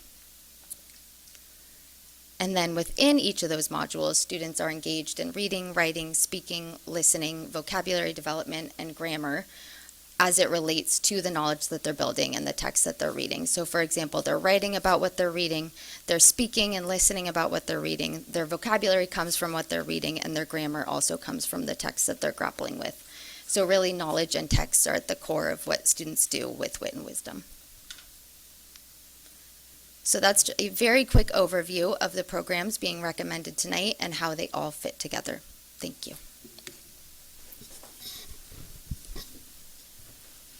Hi. Now let's talk about the process for ensuring culturally and linguistically responsive materials in the light of the recommended structured immersion adoption program brought before you today. We want to acknowledge, first of all, that for our Santa Barbara specific community, there is no curriculum that has been created yet, the power of yet, that is culturally and linguistically responsive to our specific needs. And this curriculum, along with our other curricula, creates an opportunity for growth in this area. And this slide focuses on the linguistic benchmarks of the ELA quality materials or linguistic benchmarks for ELA quality materials. So as Dr. Price shared earlier, the language evaluation tool used to screen both of the curricula that the adoption committee was working with came from the English Learner Success Forum's ELA benchmarks of quality ELA materials. So we're going to use those things, these 5 things, to guide our linguistic work moving forward, our linguistically responsive work, supporting EMLs in all of our spaces. And so first, language and content instruction. We need to recognize that literacy and language are to be seen as interconnected. And second, scaffolding and language learning needs to be used to promote student engagement, and that it shifts responsibility to students over time as they develop their language skills. Next, metacognition and metalinguistic awareness of our emergent multilinguals need to be recognized. Our EMLs need to be seen as active and reflective participants in their own language and literacy learning. And then we also need to build upon the assets and strengths of our students.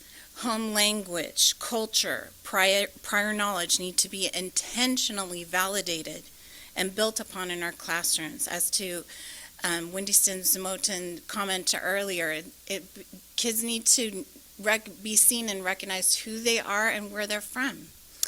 Last, we need the assessment of content and language needs to allow for emergent multilinguals to have multiple ways to demonstrate language and content learning, and that this information be used to inform instruction. So now, we want you to know that our work in this area, we know that there's a lot of work to be done, and this process has already been started. There's a group of dedicated educators that have volunteered to form a subcommittee to start screening the potentially recommended adopted ELA curriculum using NYU's culturally responsive curriculum scorecard. This scorecard screener focuses on the area of teacher guidance, diversity and representation, and social justice. And in addition, we have another dedicated volunteer group that will have its first meeting tomorrow night, our Combating Anti-Blackness Curriculum Advisory Group. This group will be starting an initial overview screening of pro-Black representation in the recommended ELA adoption curriculum. Finally, a really important message: this work must continue for everyone and be ongoing. Everyone's focus of work starts with, our ongoing work for all, starts with learning environments. And we need to ensure that our learning spaces engage our students by honoring their unique identities, and that both language and culture are seen as rich opportunities for expression in teaching and learning. We also need to determine areas of alignment and gaps in our teaching practices too, looking at our Tier 1 classroom instruction. We're committed to continuing this work with our educators, our community partners and specialists to ensure diversity of perspectives, authors, and characters, the promotion of social justice, and finally, the creation of resources to meet our students' unique language and culture needs. Bear with us, just a couple slides. There's so much to share, but in our next slide, we are sharing a little bit about what our sample of a one-year professional learning, a tentative plan. Our team is currently working on a 3-year professional learning plan that includes all core content areas, because our elementary teachers don't just teach ELA, they teach all content areas. So we are not forgetting about all the other work that they must do and have been doing. And so we are going to be making sure that our focus is the ELA adoption, but not forgetting about everything else in the needs of our teachers. This is a sample of a one-year professional learning plan. In June, as you can see, we will begin with our site and district leaders as well as our support staff with some training if this is approved. Also, we plan to offer summer options for teachers who want to get a head start also in this new curriculum. And our primary launch of this adoption will begin in August when all teachers return on their first day. So this is just a sample. We can provide a more detailed information about this new adoption. The cost, materials and professional learning costs. The top two, if you look on the left-hand side, the top two amounts are for the 3-year Wit and Wisdom online materials, print materials, and professional learning. And the bottom two in the area, in the white area, is $163,000 for the 1-year foundations and professional learning, and the total cost is $1.7 million. On the right-hand side, you will see all of our schools listed with the number of students per school. We are impacting the trajectory of all of our students, 3,000 students in elementary school. Notice that I have DLI highlighted in red because that is a school that has a different adoption because it has to be parallel to a dual language immersion program. So they are not included in this part, but they are doing a separate adoption. 155 teachers, coaches, administrators, instructional support specialists, and district administrators will be part of this process. We are all receiving training. And the last thing, how will we assess that we are making progress? Not only the students, but we as a team, the district, teachers, everyone. These are not the only things that we are looking at, but I just wanted to highlight some of those areas. State assessments, we will continue to use California Assessment for Student Performance, known as CASP, English Language Proficiency Assessment for California, the LPAC for our English learners, local assessments, STAR, which you are familiar with, end of module, Socratic seminars, checking for understanding, which is part of the new curriculum, plus many more items. Professional learning communities, PLCs, that are happening already at each of our schools, and being intentional of the way we use data and adjust instructional practices during those PLCs.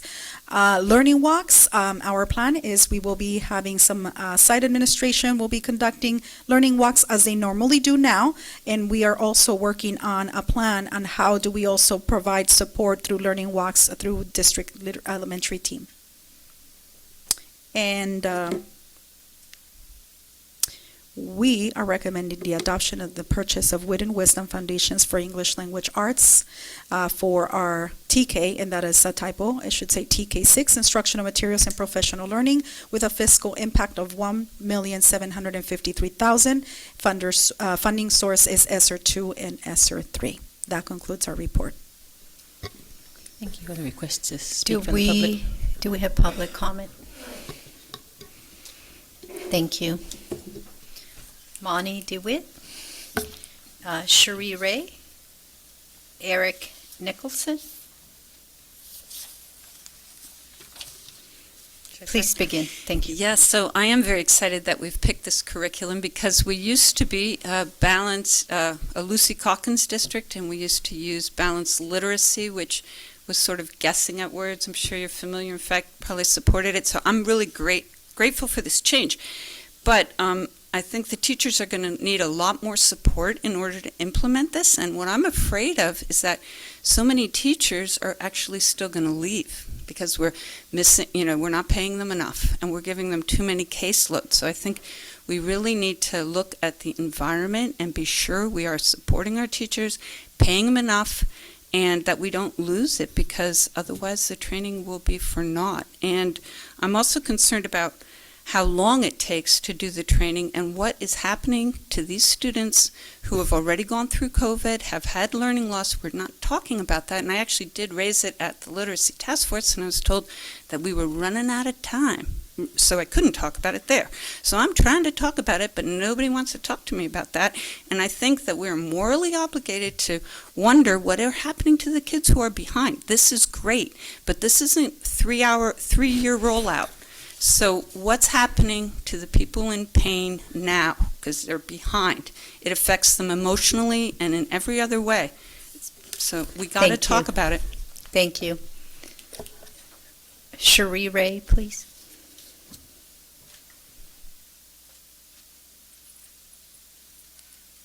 Good evening. I applaud this change. Wit and Wisdom is a fine program, and I'm very glad we're moving toward it. I do, as I've written to you, have some reservations about the implementation of this excellent program that has the potential to really change the lives of many of our students. I've reached out to several of my trusted literacy leaders across the state who have offered some suggestions about the proper implementation. One, they suggest the hiring of a single literacy leader who's experienced and enthusiastic and who really understands how to make the change from balanced to structured literacy. I can't stress enough, as we saw tonight, the need to support the teachers. And one of our experts suggested, he reminded me that teachers, not only do they need professional development in this completely different way of teaching reading, they need prep time, they need encouragement, and this is going to be a long transition period. And the third is the need for transparency and sharing of information, of the vision, goals, and strategies. And I'd like to suggest that you all take a look at the website of the Oakland Unified School District. They made their changeover at the request of the NAACP. 20 seconds. At the request of the NAACP and the community working together. And I really suggest that as we roll this out, we combine the efforts of our entire community where we have many experts and can make this a very successful implementation. Thank you. Thank you. Eric Nicholson? Eric? No? He mentioned that his card was lost when he came up and spoke before. Okay, that must have been Eric. Okay, yes. Good thing is that he spoke. Thank you. Any other public comment? Nope. Thank you. Okay. Thank you, Ms. Alvarez. Board members' comments, questions? Yes, Ms. Alvarez. I almost missed my chance. Thank you. We weren't going to let you go, girl. So, thank you. Well, again, thank you, Ms. Alvarado, Dr. Price, and I'm sorry, Tricia Polstra. I was going to call you Tricia. So thank you so much for all your work, for your leadership. Thank you to all the teachers who volunteer to pilot the program. Thank you. I was doing my research about this program, and I was Googling and reading, and I came across this article. I wasn't being rude while you were talking. I was looking up this article, and I'm sure you're familiar with it. It talks about how the schools in New York made the change to this curriculum. And the main reason was because the curriculum that they were using was not serving the students who needed the most help. So that sounds very familiar.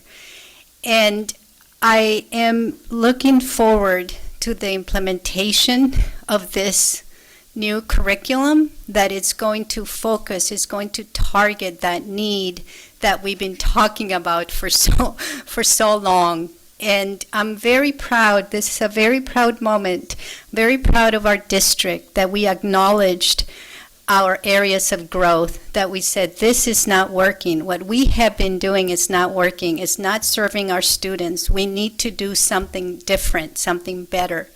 And here we are today doing something different, something better. So I thank you for that. I do have a couple of questions, the metrics. You mentioned we're going to use the STAR, we're going to use LPAC and the state mandated testing. Is there going to be a baseline to how and I don't know because I don't teach, but I'm thinking number-wise, is there a baseline where the teachers say, okay, the student A came at level 1 and now we see the growth, we see the area where the student needs the more help. Is this something that is implemented in this program? Once it's adopted, then we will be making plans to develop an assessment plan throughout our district for all the different grade levels and determine what the needs are for our students. So yes, that will be part of our plan in that process. Great. And what about the timeline? I know that sometimes shipping takes a long time.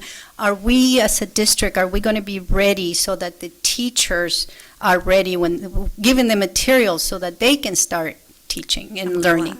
I'm glad you asked that question because I had my first initial meeting with our 2 library leads in our district for elementary. That was over 2 months ago. To help them become part of this process. I also had a meeting with every single one of our library techs in elementary. My next meeting is on the 15th as well to continue with our conversation and our planning process. If adopted, we will be in approved. We already have conversations with our publishers that everything is delivered within a specific timeline. So by July, middle of July, we are already scanning books and making sure they are in the hands of our teachers on time so that they can utilize them right away. Yeah, thank you. Is there an annual cost? Are we going to need to replenish materials? And if so, is that, I'm sure that's already being accounted for, or I know that later on there's an enrollment report, so I'm thinking if enrollment grows, are we ready? Are we going to be able to get more materials and all of that? When we place an order, usually the recommendation is probably 10% extras, but we have spoken to the publishers and different publishers, and for the size of our district, they recommend about a 5% increase. I compare the enrollment this year to the enrollment for next year, the upcoming year, and we are already making plans to ensure that we have the materials that we need and a few extra because we have lost books or any other damages of that sort. Well, thank you again. Thank you, Dr. Price. Thank you, Tricia. Tricia. Thank you, Ms. Alvarado, and all the teachers for doing this work. I'm very, very happy and hopeful, and we're talking student achievement, which is what I want to do. I want to talk about students and helping them, and our teachers are here ready to learn and to implement this. So I am very grateful for that, and I thank you. And I look forward to listening and see how this is going. I know there were some questions about why there wasn't more information in this report, and I think it was a lot, very thorough, so I thank you. Also, because this is the second part of the report. The first part was, I believe, a month ago? A month ago. So I think my suggestion is that in the future, we would say this is the second part of the report that was presented, blah, blah, blah, so that it's a better understanding for those people that are reading it for the first time. Absolutely. So thank you. Thank you. Additional comments or questions? Mr. Escobedo? Oh, do you need it? I just want to make a clarification on the question about Ms. Alvarez on the assessment. I want to clarify and make sure that with Denise's response, the assessment that is used, there's two types of assessment that I believe we're looking at. One is assessing the implementation progress, how the program is being implemented by teachers. The other assessment is the student outcomes as a result of the implementation of the plan. And so I just want to clarify that. The STAR and the CASP is a state standards-based test. The program may have its own built-in assessments of the program pieces that are related to those standards as they progress through a scope and sequence over time.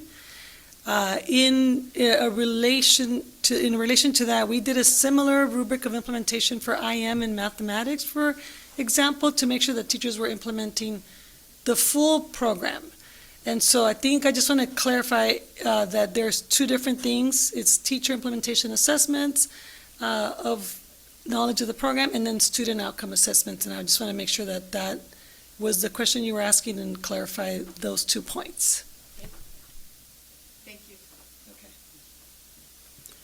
Mr. Escobedo, thank you. Thank you. Thank you for the presentation. This is really exciting. First thing I ever asked about was our ELA curriculum.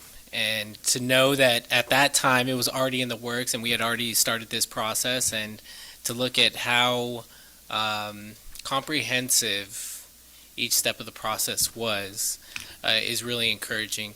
One thing that I'll say is just because we had the last item and there were only 3 comments for this curriculum, the extra outreach is really important for the current 30-day public comment period that we have now. And so I hope that we put a little bit more emphasis on reaching out to parents and families and community members and definitely teachers to get their input. I know they were a big part of this push.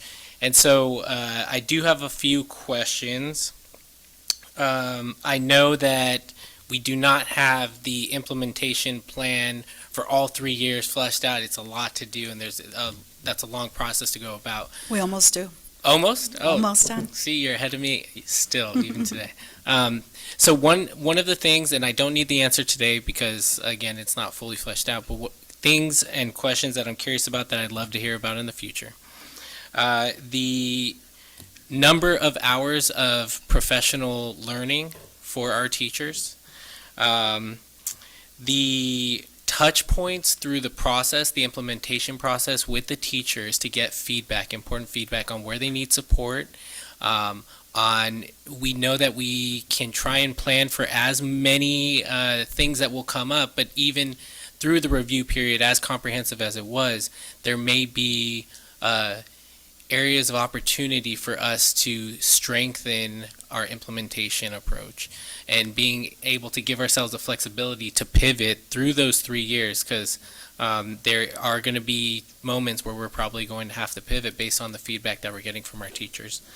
So I would like to hear about at what points in that 3-year implementation process we're going to have those touch points to evaluate whether or not we do need to pivot. I would like to hear, and if we don't have an answer now, about incentivizing teachers to take advantage, if they have the time during the summer, to get familiar with the curriculum, and one way to do that is to make it a paid opportunity. I think you're reading our mind. Oh, good. And a lot of the stuff that it is just so exciting to know that the questions you are asking, but I'll let you finish because I'm so eager to answer some of the questions that you're asking. Please go. Before I forget. Yeah. The first thing you mentioned about reaching out to families and making sure that we provide information for our families, that is key.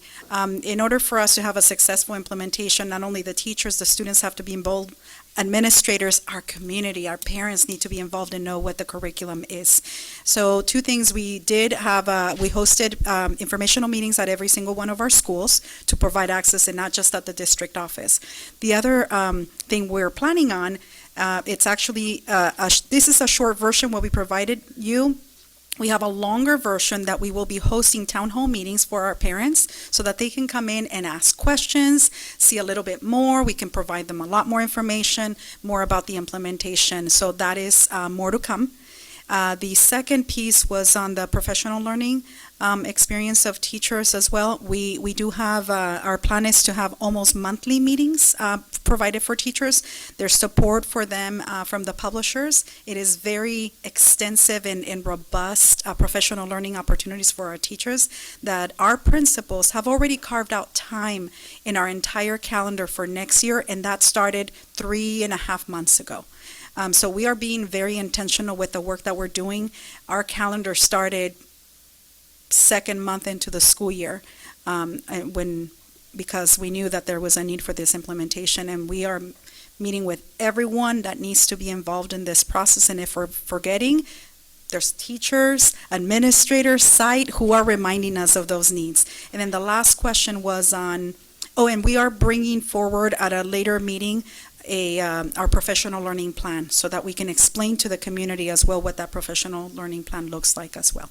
And you had one more question. It was about the incentive. Yeah. Okay, more to come on that because Okay. we do have some exciting news that we will bring forward, and it is related to an incentive and utilizing our summer for those who are able and available during the summer, that they will have an incentive opportunity for the beginning of the school year. Okay. Thank you so much. And that's exciting. It just further gives me more confidence that, and this has happened multiple times throughout my time on the school board where I ask these questions and you have answers for me even if the expectation is not to have them right then and there. And all of those considerations are really important ones. One other question I have for you or Dr. Maldonado is, at a previous board meeting on a separate topic, we were talking, I had mentioned the idea, again, it wasn't mine, but that we need an implementer, right? And we need someone who is the point person to make sure that these things get done. And I know we had gotten an email with some questions, some board questions, and one of them was who's the point person? And it was site leaders and district and site leaders. I believe I can look up the email right now. But from the district office or at each of our schools, who is going to be that point person to make sure that there is coherence and that there is that the curriculum is being implemented in totality? So it's a great question, like all the other questions. And one of the things that I want to emphasize to the quick email response you got is really about what is the role of the principal? And the main role of the principal is to be the instructional leader of the school site. And so what I'm very excited about with this adoption is we've talked a lot about what the teachers are doing, but we've also been meeting with the principals to review what is being done by teachers. And so our expectation would be that they are the main at each site. I think that, yes, there's always a desire to have one person in the district office, but I would say as someone who sits in the district office, there's no way we could ever know what happens. And so we will rely heavily on our school site principals to be the key implementer overseers. With that said, principals also have assistant principals, and they have MTSS coaches or one or the other of those positions. And lastly, every single school has a literacy coach. So Dr. Price was a former literacy coach at one of our school sites, and we grabbed her into the district office. So she is very much a lead of our literacy coaches. But remember that literacy coaches are in the same bargaining unit as teachers. So we'll have to define roles clearly on what that will look like. The coaches are there to be guides on the sides, not necessarily the evaluators. But it's basically going to take all of us. But the main implementer overseer will be the principal at each school site with support from our school district, from our district office experts.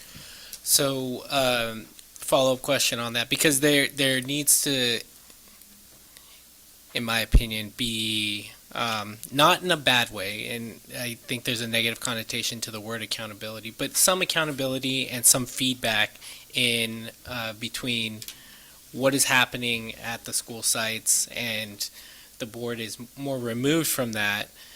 Is there a way for us to get, whether it's quarterly or updates on the implementation process as we move through the 3-year plan, to make sure that we're hearing the feedback too from the teachers at those touch points, so that we can also support a pivot where necessary, and then also to make sure that we're staying on track with the implementation plan that we're setting out on. Yeah, I love the word pivot with implementation, because we can all sit here and make these plans, but then what happens in the actual exchange is what matters. So we can certainly look, as I will review the 3-year plan that they are working on, that we will bring to the board. We'll ensure that there is an opportunity for us to bring to you what I'm hearing as a request. How is the implementation going by teachers across all schools? Mm-hmm. Not how students are doing, but how are teachers doing with the program and its implementation of the different parts of it. So I will work with the team and get back to this board further at the time that we bring that to you. Thank you. I appreciate that. And I think I'll just end with this, is just to say, share my gratitude with all of you. I know it's such a big lift. I know there's so many stakeholders. I know the long hours. I know it was oftentimes into the evening, and it is a really exciting moment. We have a long way to go, but just know that I'll speak for myself, but I think I can speak for the rest of the board, that you have our full support, and we want to be supportive through the process. So I think those updates are really important. I want to show gratitude for the fact that you're thinking about having culturally aware or responsive materials for our students. Like, that is important. I know I would have loved that as a student, and I know many of us would have. It's the fact that our students can see themselves in the materials and see themselves in the discussion and relate, and I think we were talking about that sense of belonging. That is, as MTSS is, it plays into a lot of the other work that we're doing, and so I want to just say with gratitude, thank you. Thank you. Mr. Banning. I'm going to try and not ramble a lot and not repeat things, but I too am excited about what I'm seeing here. When I interviewed to take a seat on this board, I said one of the most important things that we can do is create coherent curriculum, consistent curriculum, and it's exciting to know that this is happening.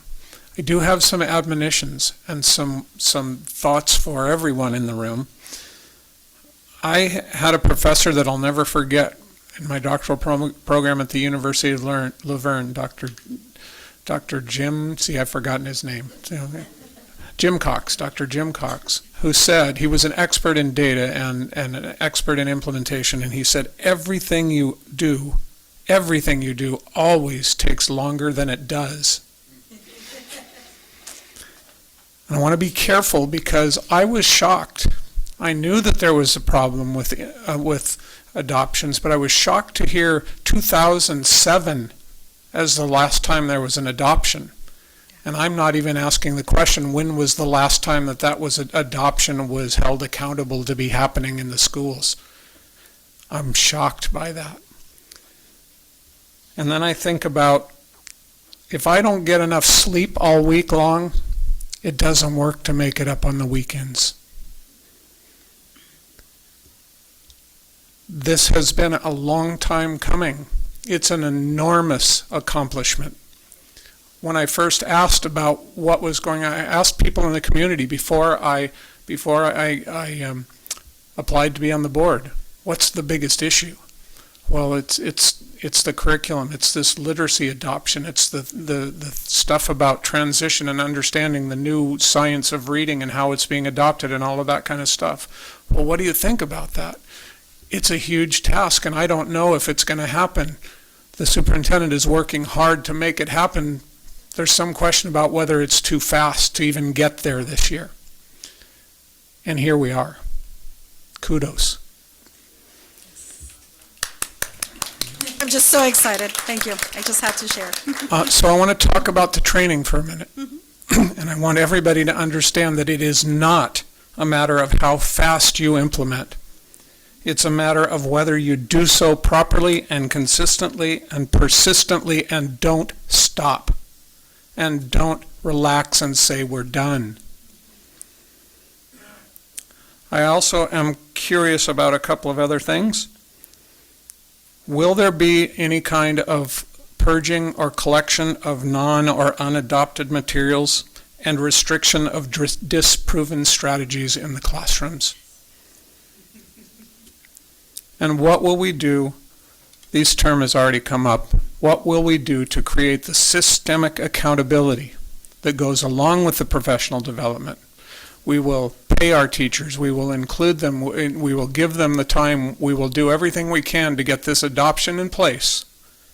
And will take as long as it does, and it will take longer than it does. But what systemic accountability systems will we have? One that I'm also a huge advocate for is understanding as a board, as a member of the board, that it is not my job to hold the teachers accountable. It is not my job to implement the curriculum. It is not my job to evaluate the principals or the assistant superintendents. It is my job to be 1/5 of the group that evaluates the superintendent, who is the chief operating officer of this district, and that is the job of the board. And I'm thrilled to see how we're moving toward those goals. Thank you. Ms. Suresh, any comments? Okay, thank you.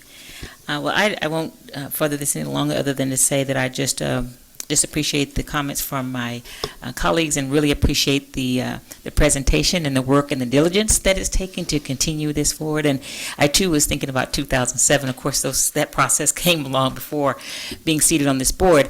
But I also know that it's important, it's important what we're doing and reflecting to the present times in terms of the things that we've done. Is it still relevant today? And if not, where is there a process in order to evaluate that or to assess that? And I think this process, what you all spoke about today, gives that opportunity to reassess in the middle before we get too far down the road. So I appreciate that, and I also think we just give ourselves some grace and some, and some patience here. And that doesn't mean that anyone is not doing it, but it's really taking the opportunity. If it never gets done because you think it's going to get there, it's important to have the grace and the patience to be able to see that, so that we're not burning out on our thoughts about it or being, distraught about the fact that it may not be where we want it to be, knowing that it takes time. Obviously, it takes time. 2007 was the last time. And who knows before that. And so that's not a criticism, but I also appreciate this process because it really is taking the opportunity to look at who our students are today. And we want to make sure that we have a curriculum, a process, a timeline that impacts their learning and their success. And we know the whole community, including our teachers and those who are implementing all of that. So I just wanted to add that. And I also want to say I'm glad you put the T in front of the K, so that's going to be my question. So where's my littles? So appreciate that. Absolutely. And I also want to continue to say, as First Five, we want to be a partner in the earlier, before these kids get here. What can we do? So certainly want to continue that conversation so that when our kids get here, they're much stronger and they are familiar with what they can be expected to do, along with parents. We can do that as well.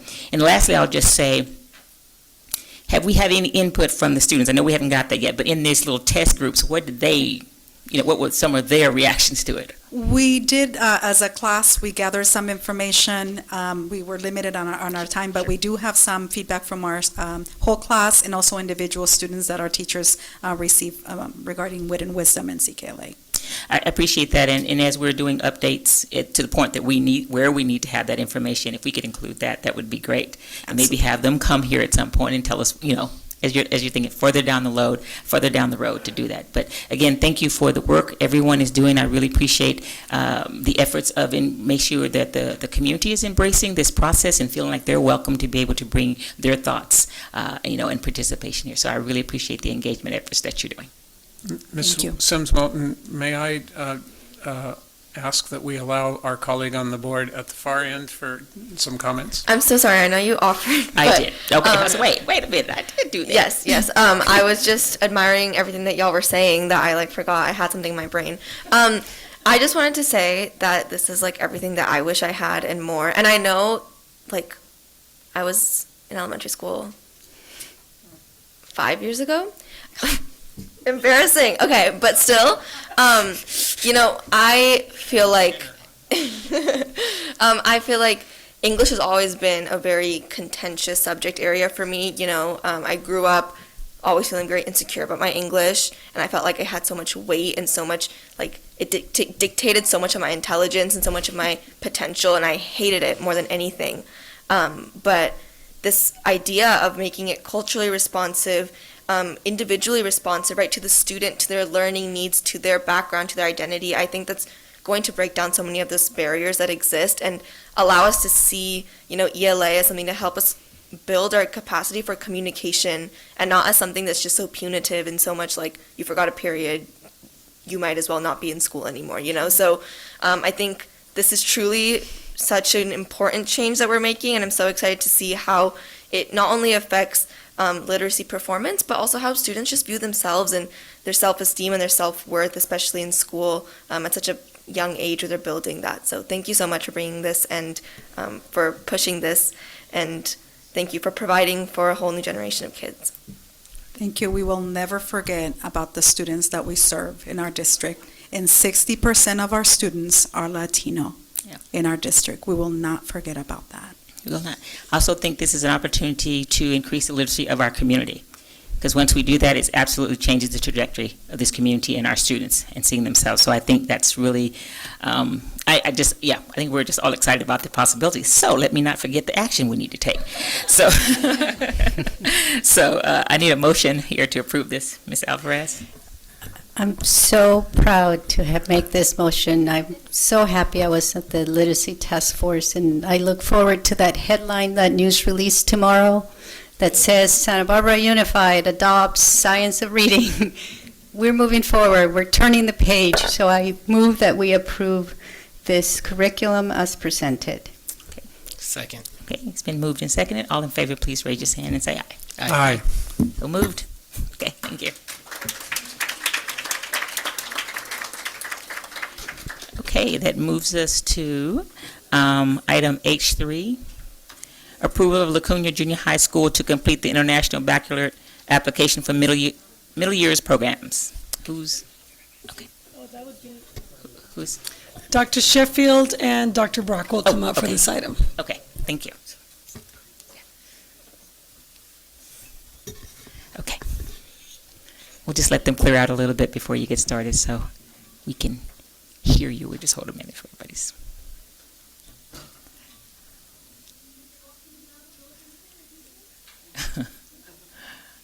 Okay, you can go ahead. Thank you, Miss. We can. Well, I think, nope, it still didn't. Now can you hear Yeah, me? we can hear you now. I was like, I don't hear myself. I know. Well, good evening, Board President, Board members, Superintendent Dr. Maldonado. I'm sure she'll be right back.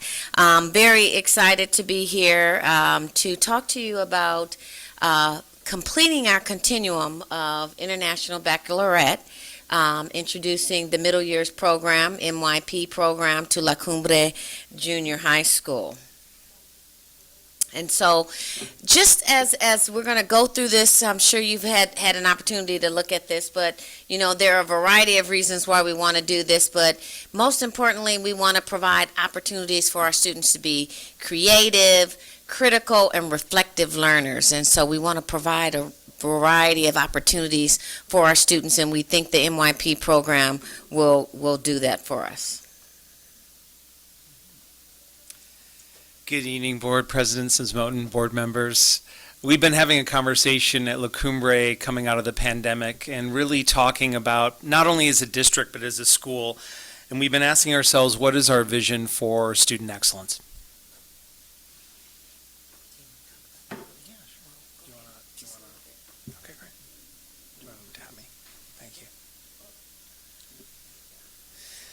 So post-pandemic, we've really been looking at the whole child and looking at this intersection of equity, excellence, and well-being, and really working toward trying to become a sustainable system where students have a sense of agency, they have healthy relationships with their teachers and their adult caretakers, a sense of place in the community, success in school and the workplace, and engaged citizenship. And so as we take a look at this is our continuum of the International Baccalaureate Program. So we currently have it available, primary years program happening at Harding, and then we have Dos Pueblos with the diploma program. And so there's something left out, that middle years program, and we want to complete that continuum. And that would be by adding the La Cumbre Junior High School program there.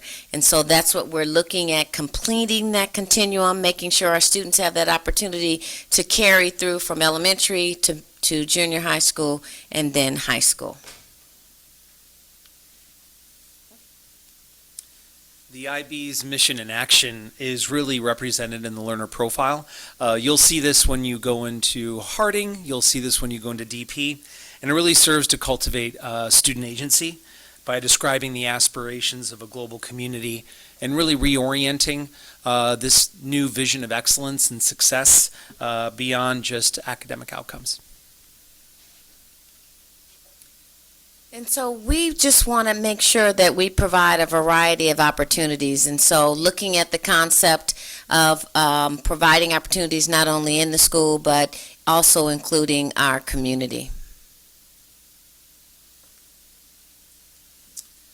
What's really compelling too about the MYP is really it's about deeper learning and really taking an interdisciplinary approach and getting teachers out of their subject-specific silos, working across disciplines.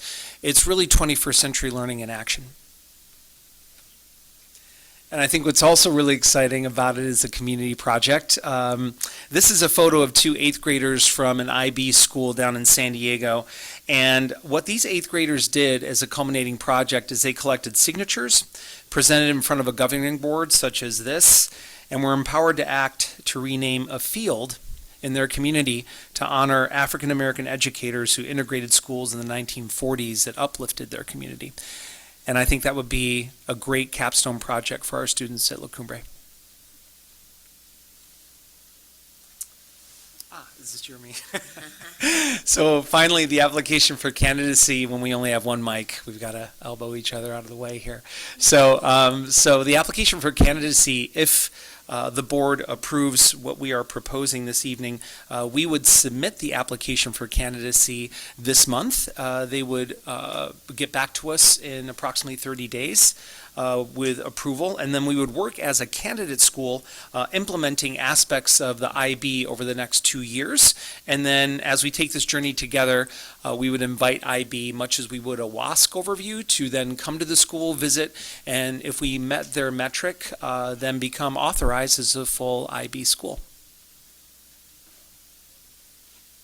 And so as we complete this is a document for you to take a look at.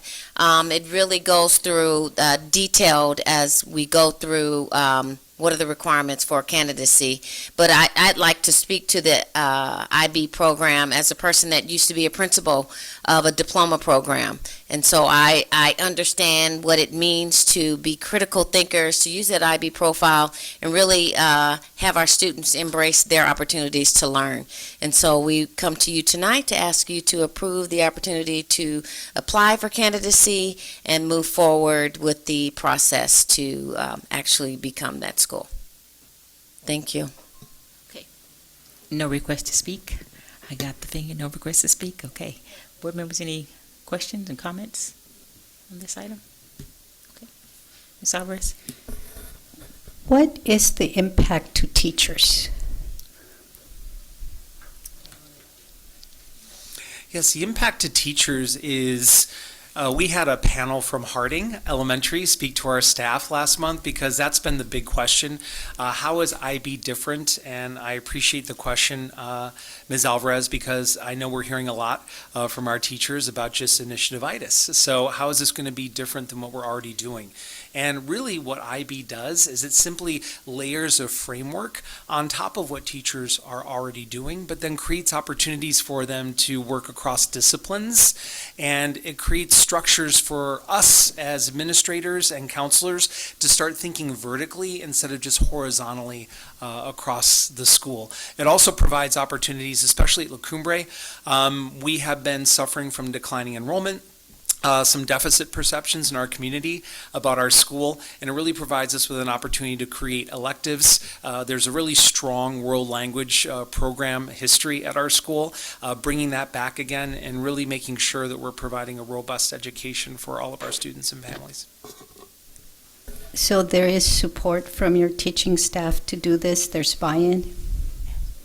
Yes, absolutely. We've taken the last year where we worked with our site leadership team in the fall, and then they went ahead and gave us approval to move forward with our staff. And we've been having a number of panel discussions with our SLT as well as our staff just to make sure that we're building our knowledge base so that they feel comfortable to take this step together. Great, thank you. I'd like to add, first of all, thank you, Dr. Brock and Dr. Sheffield. I just want to go back to our listening tour at La Cumbre. One of the things, and I don't recall which of you were with me, where they did ask us to bring something to them as a way to build the identity per se of what are we known for at La Cumbre Junior High School. They said, Superintendent, can you help us think through some of that? And I know when I went following that meeting with Mr. Vanning and Mr. Escobedo, that topic came up again, if you recall.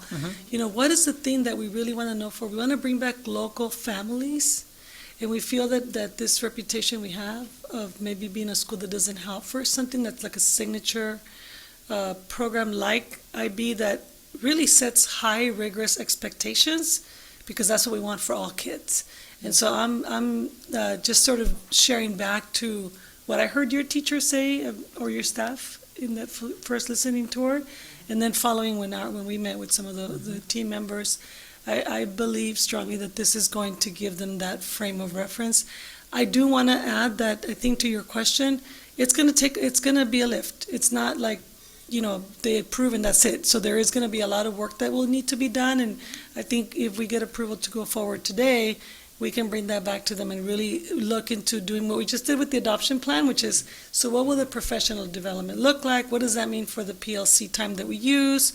How will Dr. Brock and his team lead that? So we'll make sure to look at that in mirroring. As you can see, we have these processes in place. So I just want to make sure that I'm answering your question and also kind of thinking through out loud with you how we will do that. Yes, my question, of course, we need buy-in, right? And I'm glad to hear that there is. And I didn't ask the question that you answered because I know today is the application only, and then it'll be the next step, where there's the implementation, the PD, and all of that. So, thank you. We learned. Mr. Ben? You know, I've always known about IB programs. I've never taught in a district that had one, or been an administrator. So I have kind of maybe a silly question. Is IB always is it a school-wide implementation, or is it a track or an option within the school? What is the intent for La Cumbre? So for elementary, it's school-wide. For junior high school, middle years program is school-wide. When you get to the high schools, then you have a diploma program, and there are specific classes that the students will be taking to get a diploma. Yes. Great, thank you. Just a couple questions. So, does it help in the application process that we have one at Harding and we had at DP? Because you said, isn't there an IB at Harding? Yes. So, does it help that we have something already in there, the application that you're submitting tonight, to be closer to approval? Absolutely. Of course, they'll be looking at the processes we put in place at the school site as they take a look. So there are steps that need to be followed once we get the approval to send in the application. Then there are steps. They'll be looking at that, but it definitely helps because we have those two bookends. Awesome. And then the next question, I did hear you say, Dr. Brock, with regards to the deficit mindset. So how do the students, will they be involved in, this is how we're going to be identified as, as our school, as our goals, how we're being looked at and how we looked at ourselves? So how are they into that process as well, if you're approved for that? No, absolutely. I think we really want to look at, and what I learned when I went to the equity conference with Dr. Sheffield, is really creating these culturally sustaining and identity affirming environments for all of our students. What really appealed to me about the MYP program is that it is going to be school-wide. Every child is an IB student, and I think that's going to be really powerful at La Cumbre for our students. And the central organizing core element of IB is about student agency. So really instilling agency in our students and uplifting them to know that they can believe in themselves. Yeah, I absolutely think that my son attended La Cumbre Junior High, and he was in the core knowledge program, but it was for students, certain students, not everybody did that. So I really appreciate that, because that is an experience that he talks about all the time. And so we want to make sure that all the students get that opportunity so they can say, oh, I was a part of that. And La Cumbre has been, when Principal Keynes was here, community school, the community gets involved, and as the students are learning, so are the parents. And so how they get to be included in this is really how we can start to look at the deficit mindset, start to take that into a much more, not a deficit mindset, but a process that moving forward, and that they feel as a part of their community, and they are proud of that. Because I know when we were in the core knowledge program, we had parents who were really, really behind the students, but there was only a subset of folks. But now that this is across, I really appreciate that approach as well. So with that, as you can tell, we're excited. So let me just make sure I got the action going on here. So I need a motion to approve this. I move to approve the application. Okay. Second. Okay. Moved in second. All in favor, say, raise your hand and say aye. Aye. Aye. Motion Aye. approves. Thank you. Thank you. Okay. All right, we're going to move to H4, approval of annual purchase of student and staff devices. Oh, there's Mr. Tony coming up. Mr. Tony Ramirez and Mr. Cooper. Oh, Mr. Cooper, okay. Okay, got it. Good evening, Board President Sims Moten, members of the board, and Superintendent Dr. Maldonado. I believe we have a presentation. Tonight we are looking for board approval for the annual purchase of our student and staff devices for the upcoming school year. As you can imagine, a ton of behind-the-scene works goes into carrying out the sustainability and the upkeep of this program. And before we jump in, I just wanted to publicly recognize the ETS staff that manage tens of thousands of devices year-round, led by Mr. Cooper here, and our very own Julio back in the corner here, have done a tremendous job in defining what the program is going to look like going forward. Tonight I'm going to give you a brief overview of what our tech equity plan looks like. We're going to talk about the refresh plan, the device use in the classroom and in the at home, a little update on our safety. I'll touch on our repairs, and then we'll talk about that lease. But for now, I'm going to hand it over to Mr. Cooper. Thank you again for the opportunity to present. We're really proud of the work that we've put into refreshing this plan. Over the years, this plan has had to evolve and change, and in this next edition, we've aligned with the majority of school districts across the state, which refresh their student and staff devices every 4 years. Each 3rd, 7th, and 11th grade student will receive a brand new device each year. These grade levels were selected carefully and with purpose. We find that 3rd grade is a time when students move from interacting with learning apps to using their device to create, writing, drawing, presenting. This is also the year that students start their CASP testing. We want their changing technology experience to be positive and successful. Our 7th grade students begin junior high, and they need to rely on their devices to navigate their learning management system, to multitask, to work on a variety of assignments for a number of different teachers. A new device ensures that they can develop these skills as smoothly as possible. Our 11th grade students are our power users. This is the time where they're doing their college preparations, high stakes testing, they're taking on leadership roles in their programs and extracurricular activities, and they will have a new and reliable device to see them through their SBUSD career. Those 2-year-old devices that are collected from our graduating seniors will matriculate to our kindergarten, first, and second grade classrooms. Those students are our lightest users. And the 4-year-old devices that are in good working order will be distributed to our student libraries as loaners for students, and the rest will be sold to recoup some cost.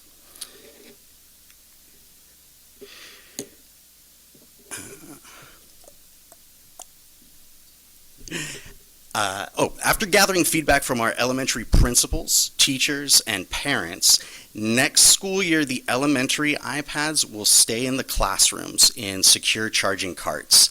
iPads may be taken home at the request of parents, teachers, and principals as needed, of course.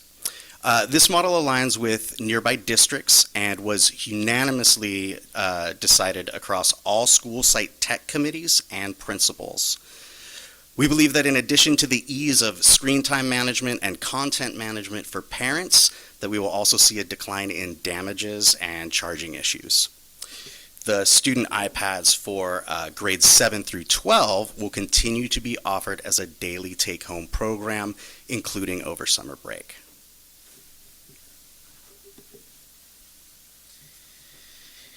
So with the input of the Community-Facing Tech Use Committee, the work we've done alongside them to really establish the security on these devices in a short amount of time is pretty cool.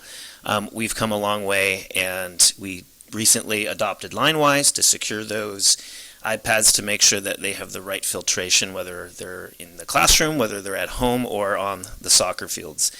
The newest addition to our security feature set is Custodio, and this allows parents to monitor their students' screen time and give them the control of what their students have access to or not have access to after school hours. We are also in the process of launching an online safety hub, which is an extension of our website that provides online safety tips, parent advice, and apps to app reviews to educate our families on digital safety. These resources are authored by online cyber experts as well as children clinical psychologists. Just to touch a little bit on our repair process, ETS has conducted a comparison on how we manage that to really try and be more efficient with our repairs and recoup some of those costs. This year, Apple was able to provide us a very competitive cost on a warranty that will last the entirety of the iPad, which will definitely benefit us in those out years when we start to see more and more damages as they get older. Another benefit is a faster turnaround time. Currently, we outsource our repairs to a local company, but with a warranty like Apple, we will be able to see a brand new device on our doorstep within 1 to 2 days, rather than having to wait for extended amounts of time. So each time a device is sent out for repair, we get that brand new one, and that just adds a huge value to our fleet of iPads and increases that value as we look back to selling those older units in the future. In fact, this year, led by Mr. Cooper, I'm going to give him some more kudos, we are able to sell back years and years of non-viable units and collect over $100,000 to put back into this program. So really excited about that. So along with those cost savings and the warranty and this buyback program, we're looking to proceed with a lease option. So for the last 6 years, Santa Barbara has done this, and we're planning to do the same thing. This 4-year lease aligns with for the most part, life cycle of each device, and will be offered to the district at 0% financing interest rate, which is really intended to allow for fiscal flexibility from year to year. And also, this option allows us to stake our claim on inventory before other school districts so that we can get those in time before the start of the next school year. This concludes our brief presentation. Be happy to answer any questions. Otherwise, we'll look for a motion to approve. Okay, there's no request to speak from the public. Board members' comments, questions? Mr. Escobedo. Thank you for the presentation. Questions about when we give our students iPads, do we provide any sort of protective casing for the iPads? They do? That's good to hear. Yep, Yeah. absolutely. They definitely come with a pretty hard-shelled case, and that has an attached keyboard as well, and a charger. Nice. That's good. And then the second thing is for the warranty itself, is it, I'm a student, I break my iPad for one reason or another. I come to school with it. Am I giving it to you, you're mailing it off, and then I get my new iPad in 1 to 2 days? Can I go to the Apple store and... So step one is when that student reports that broken device, we replace it immediately so that there's no Okay. lapse in coverage of that student's device. Or we'll have a surplus so that we can maintain that flexibility, but we'll get it back within 1 or 2 days. Thank you. That's what I was hoping. Ms. Alvarez? Thank you for such a good presentation. A while back, we approved the purchase of an app management. I don't recall the name. Jamf. So is that, I'm assuming that's going to be part of, That is definitely a tool we use to manage all of that on the back end, to deploy different apps to different grade levels and to make sure they have the most latest and greatest security updates. yeah, so it's grade level appropriate, and can the students add their own apps? The high school, I mean, not. Not on their own. It's really teacher and school site led based on what apps they need in the school tech committees. But we do keep a repository of apps in a self-service, kind of like a catalog that students can access and download as they so choose, that are, again, vetted by those teachers and Great. committees. Thank you. Yes, again, thank you, thank you for the presentation. A while back, we had some folks come in and talk about screen time for our youngest kids. So is there an app that they can control that? Yes, that app that I mentioned earlier, Custodio, is a parent app, and it allows them to add their student's device so that they can control that after hours. And it actually allows them to add up to 2 personal devices per student if they want to use it on other devices in the home. Okay. At no charge to the We can parents. only control the screen time, not the children, right? I'm just saying. There was some implied we should control the children, but we can't. So I appreciate that, and that we're actually, keeping that in mind in terms of that. So with no additional comments Can I Mr. ask one Escobedo. more question? About that app, the Custodio app, is there going to be some sort of tutorial available for parents so that if they've never used an iPad before, they're going to understand how to...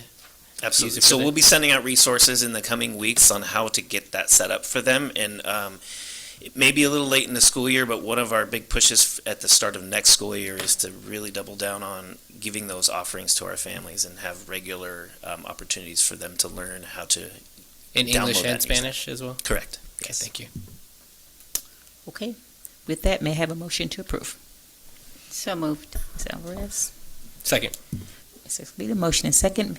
Please raise your hand and say aye. All in favor? Aye. Aye. Thank you. Motion passes. Thank you. Thank you. Thank you. We'll move next to item H5, approval of resolution 2223-330, approve lease back contract documents and authorizing execution and delivery of site lease and facilities lease relating to the La Colina buildings 500 and 600. Good evening, President Sims-Moden, board members, Superintendent Dr. Maldonado, Executive Cabinet, and the public. I'm only going to take 4 minutes, so just fair warning, right? So tonight I'm here to ask for the approval of 2 resolutions, number 30 and number 31. The number 31 depends on the approval of number 30. So I'm going to talk about that first a little bit.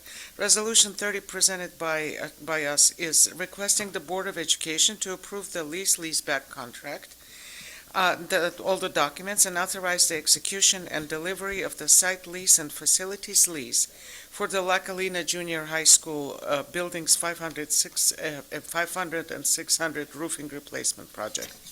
The district will implement the project under the leaseback delivery method. It's our contracting method, which we do a lot lately. It involves leasing the site to a contractor who will construct the project and then sublease it back to the district.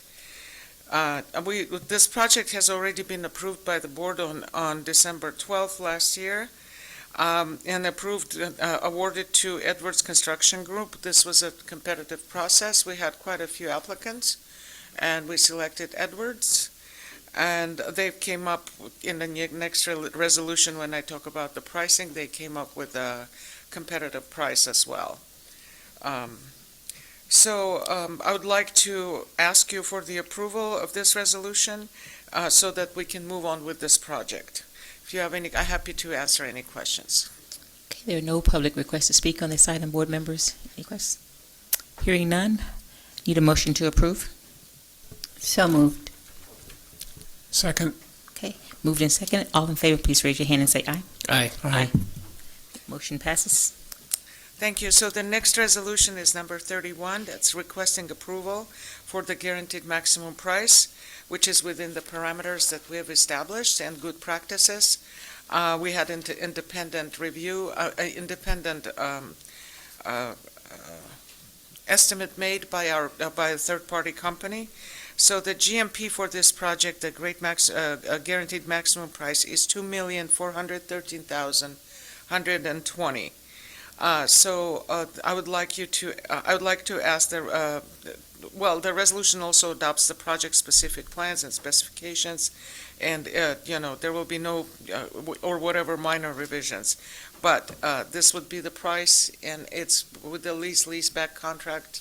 We are protected for any kind of excessive change orders, so that's why we like to do it, this way. So I would like to ask for your approval for the resolution number 31. Happy to answer any questions. Thank you. Hearing no request to speak on this item, board members. Any questions or concerns? Need a motion to approve? So moved. Second. Okay, moved in second. All in favor, please raise your hand and say aye. Aye. Aye. Thank you. Thank you. Yes. Board members, I just want to take a quick poll. We've been at it quite a bit early all day today, so we might want to, I know we have a few items left on our action agenda. I'm wondering if this is a good time to take a quick 10-minute break and come back, and I think the rest of it will flow very smoothly. Is that good? So we've got a 10-minute. You want to do 5? Can you do 5? Okay, I just want to make sure now. 7.5. Don't take 8. Just make it an even 10. Just say 10, and if you get back to 4, then we'll start. Okay. Let's get us back into here, get this show on the road. And we're now at H7. Yes, H7, approval of resolution 2223-32. Dr. Vecchio. Thank you very much, Board President Sims Moten. Good evening, board members, Superintendent Maldonado. As you may be aware, May is Employee Appreciation Month. And so we wanted to bring forward for this meeting a resolution that, as usual, we'll have the board read and then consider for adoption.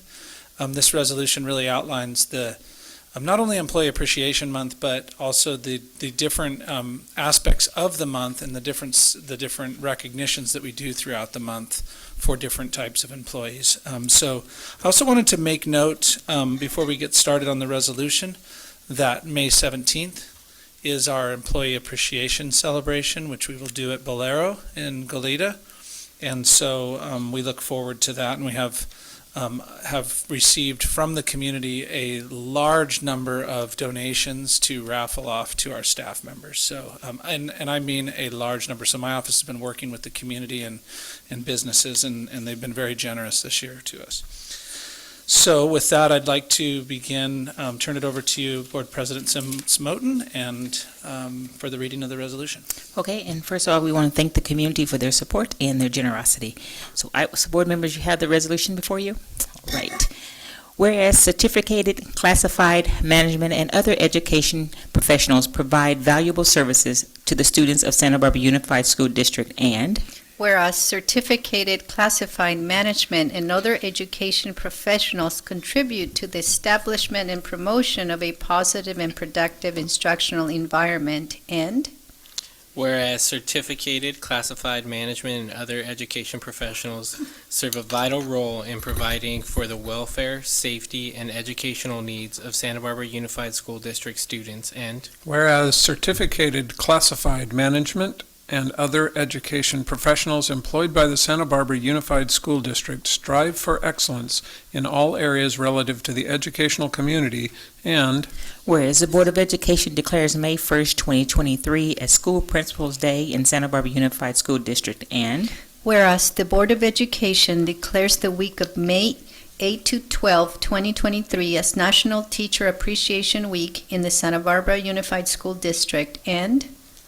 Whereas the Board of Education declares the week of May 1st through 5th of 2023 as School Nutrition Employee Week in the Santa Barbara Unified School District, and Whereas the Board of Education declares May 9th, 2023 as National Teacher Appreciation Day in the Santa Barbara Unified School District, and Whereas the Board of Education declares May 5th, 2023 as School Lunch Hero Day in Santa Barbara Unified School District, recognizing the different school nutrition professionals make for every child by preparing healthy meals for students, adhering to strict nutrition standards, navigating student food allergies, and offering service with a smile, and Whereas the Board of Education declares May 10th, 2023 as California Day of the Teacher in the Santa Barbara Unified School District.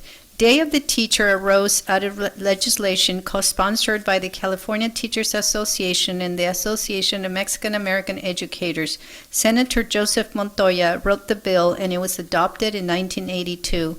California has patterned its celebration after the traditional El Día del Maestro festivities observed in Mexico and other Latin American countries. And whereas the Board of Education declares May 10th, 2023 as National School Nurse Day in the Santa Barbara Unified School District, and Whereas the Board of Education, Whereas the Board of Education declares the week of May 21 through 27, 2023 as Classified School Employee Week in the Santa Barbara Unified School District, and whereas the Board of Education declares May 18th, 2023 as National Speech Pathologist Day in Santa Barbara Unified School District.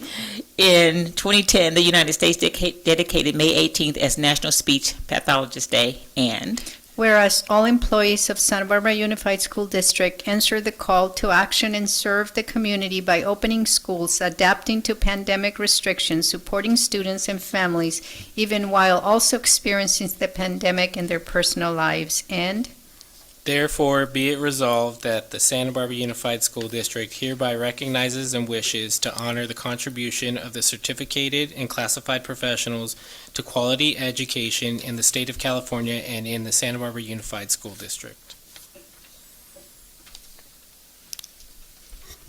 thank you. Thank you very much. And so I would turn it over to the board for consideration and approval of this resolution.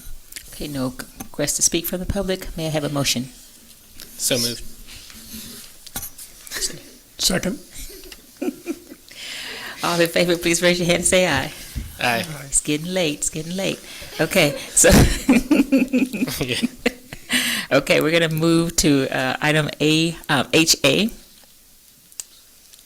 Okay, thank you very much. And for this item, I want to introduce to you once again the president of CSEA Chapter 37, someone I appreciate, Ken Rivas.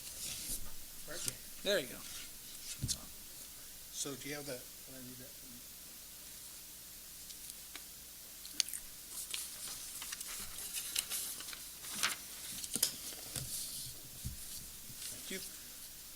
I'm going to go ahead and read the resolution that I hope you would adopt and support and approve. So here it goes. Whereas classified school employees provide valuable services to the district and students of Santa Barbara Unified School District, and whereas classified employees contribute to the establishment and promotion of a positive instructional environment, and whereas the classified school employees of Santa Barbara Unified School District provide efficient and effective support and ancillary services that are essential ingredients to excellent teaching, sound administration, and high student achievement. And classified school employees are rarely in the spotlight, but are always central to the activities of the school, serving with professionalism and dedication and setting a high standard for care and compassion. And whereas many classified school employees serve as paraprofessionals, providing direct assistance to certificated staff in the classroom and giving students the individual attention and support they need to succeed academically. And other classified employees perform vital clerical, transportation, food services, office support, and many other functions which provide students with important educational and health-related services. And whereas Santa Barbara Unified School District depends on classified employees to serve students, and they often work in challenging circumstances, particularly during the last 2 years, and whereas classified employees play a vital role in providing for the welfare and safety of Santa Barbara Unified District's students, and therefore be it resolved that Santa Barbara Unified School District hereby recognizes and wishes to honor the contribution of the classified school employees to quality education in the state of California in the Santa Barbara Unified School District.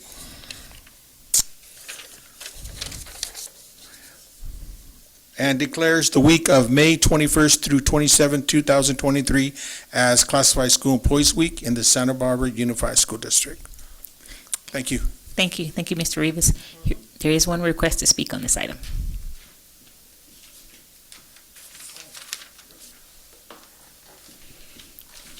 Mr. Ken Rivas?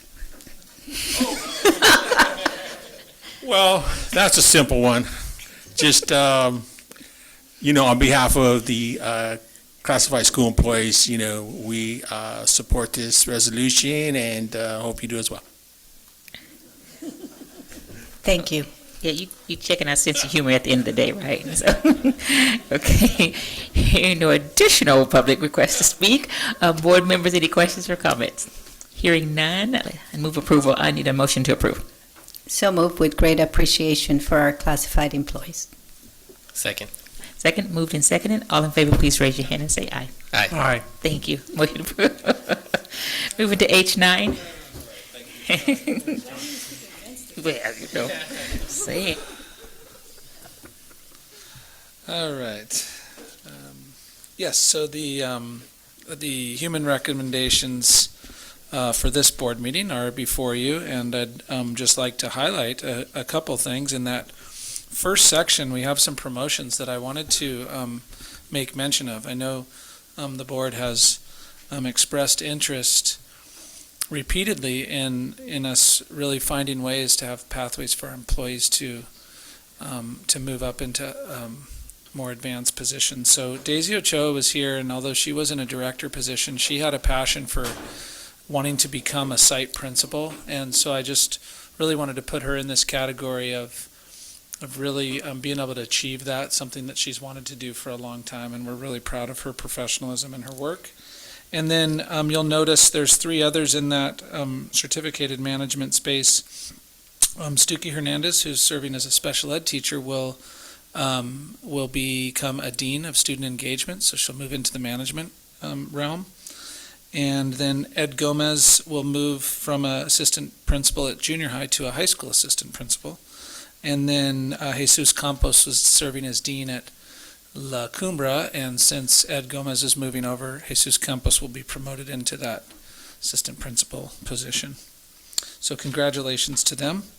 And then I also wanted to point out Rafa Donato, who he has been serving as the custodial manager for probably a few years now, in a temporary, even though it's been a few years, it was in a temporary capacity. We're finally able to make him the permanent manager there. So I wanted to take the opportunity to congratulate him. On the second page, I want to point out the one retirement there. It's Noemi Vasquez, who works in the HR office, and she has 25 plus years of experience as the benefits coordinator. So we want to congratulate her.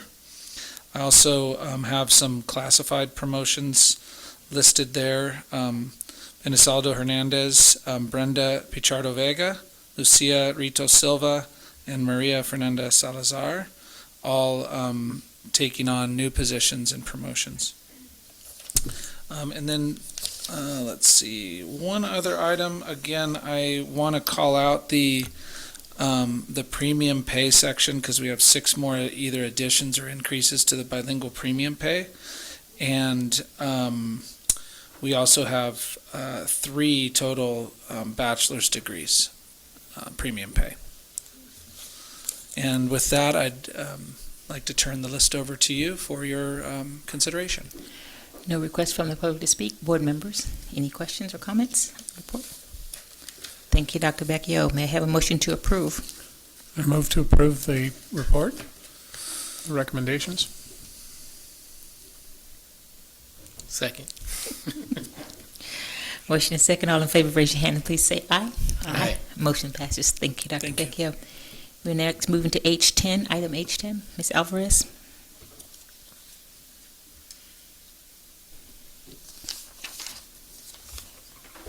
Yes, I move to approve Student Discipline Education Code 48918, case number 2022-23-11, expulsion for one semester beginning May 9th, 2023, ending June 8th, 2023. Second. Okay, they moved in second. All in favor, please raise your hand and say aye. Aye. Aye. Motion passes. Moving to H11.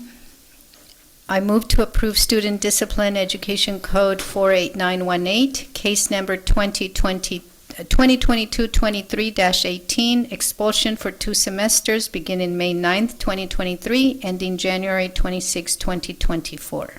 Second. Okay, been moved in second. All in favor, please raise your hand and say aye. Aye. Thank you. Motion passes.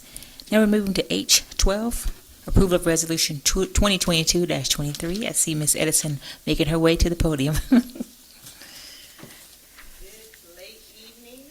Yes. There we go.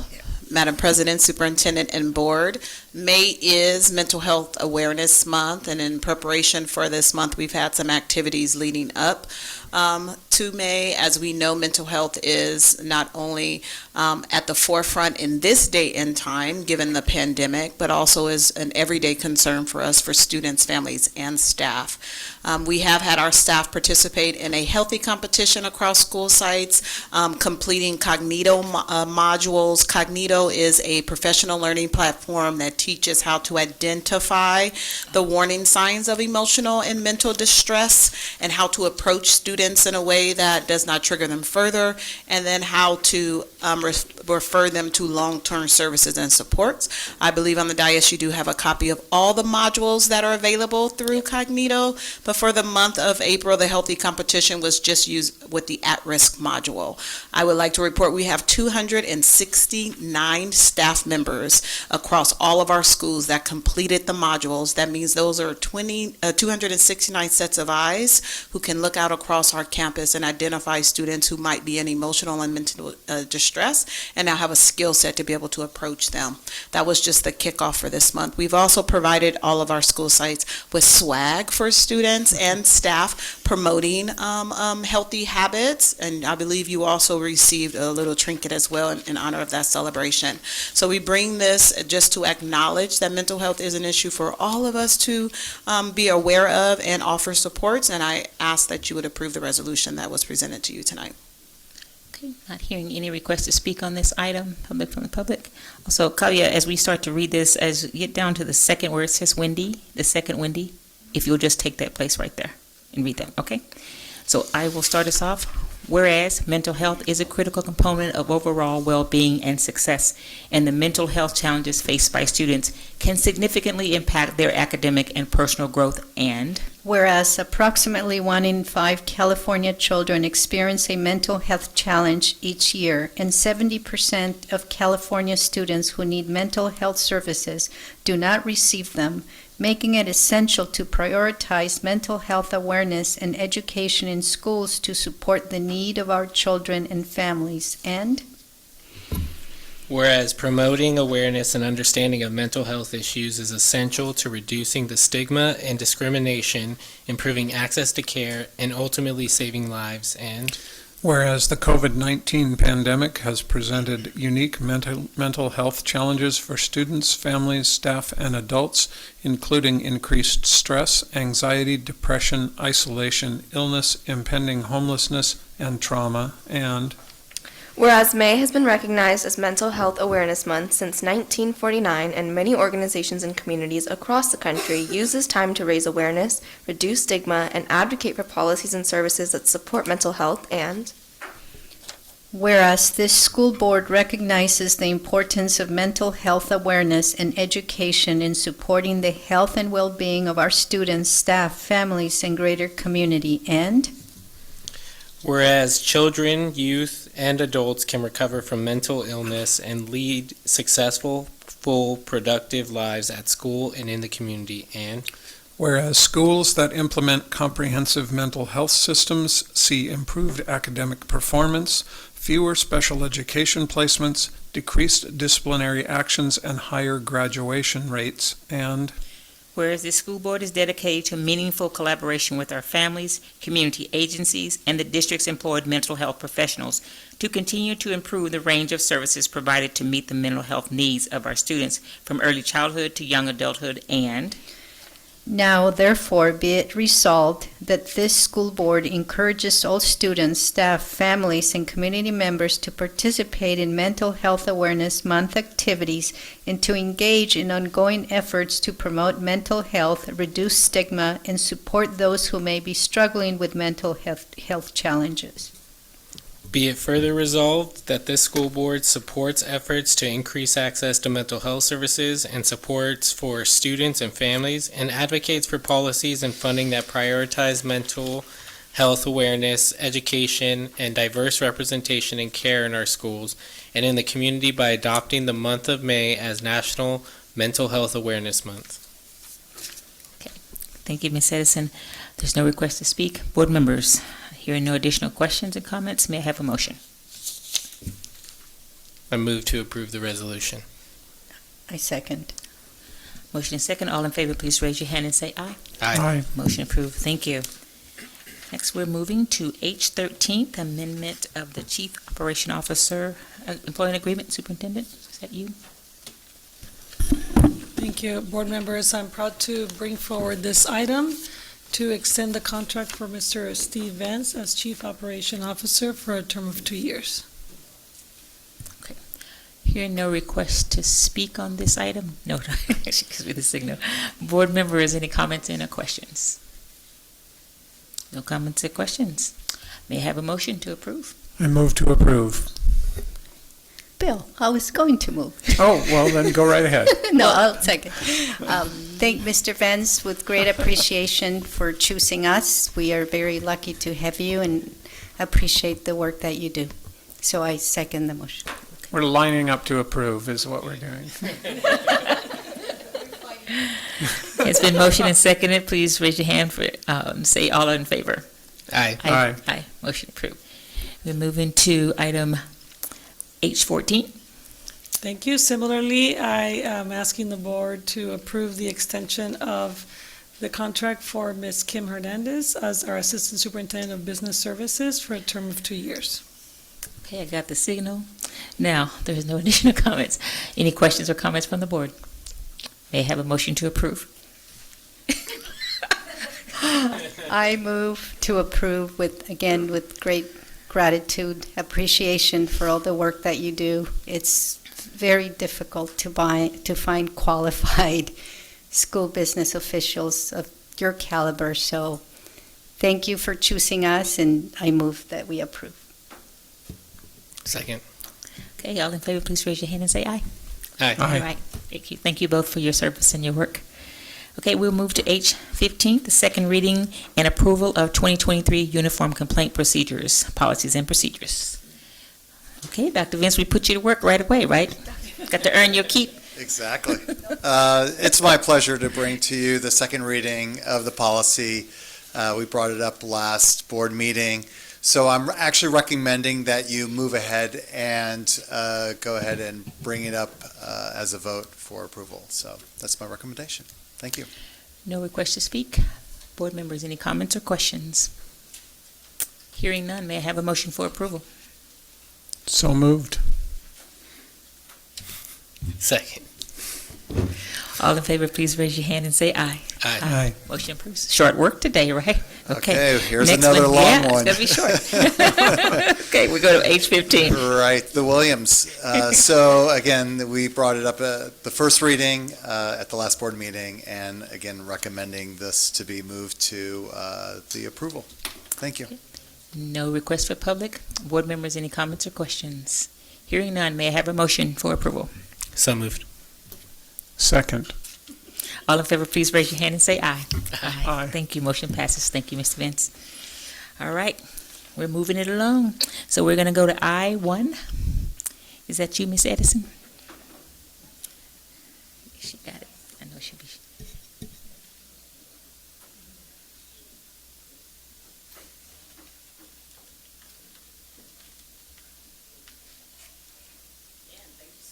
Apologize.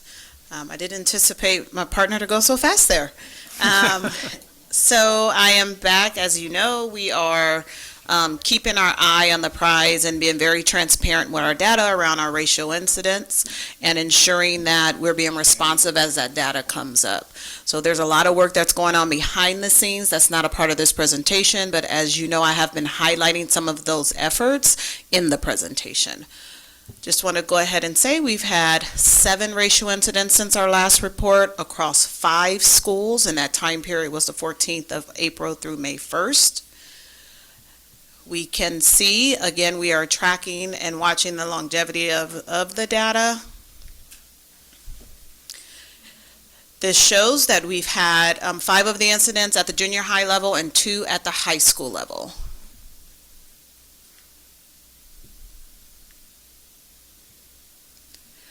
We have had 4 of those incidents that were directed towards another person, and 3 of those were indirect, meaning out and open, something said, but did not have a target for it. We've had 3 of those that were verbal. 3 were verbal and verbal casual, which means amongst friends having conversations but still using inappropriate language that could harm others. So remember, we're looking at impact, not simply just intent. And 1 was written.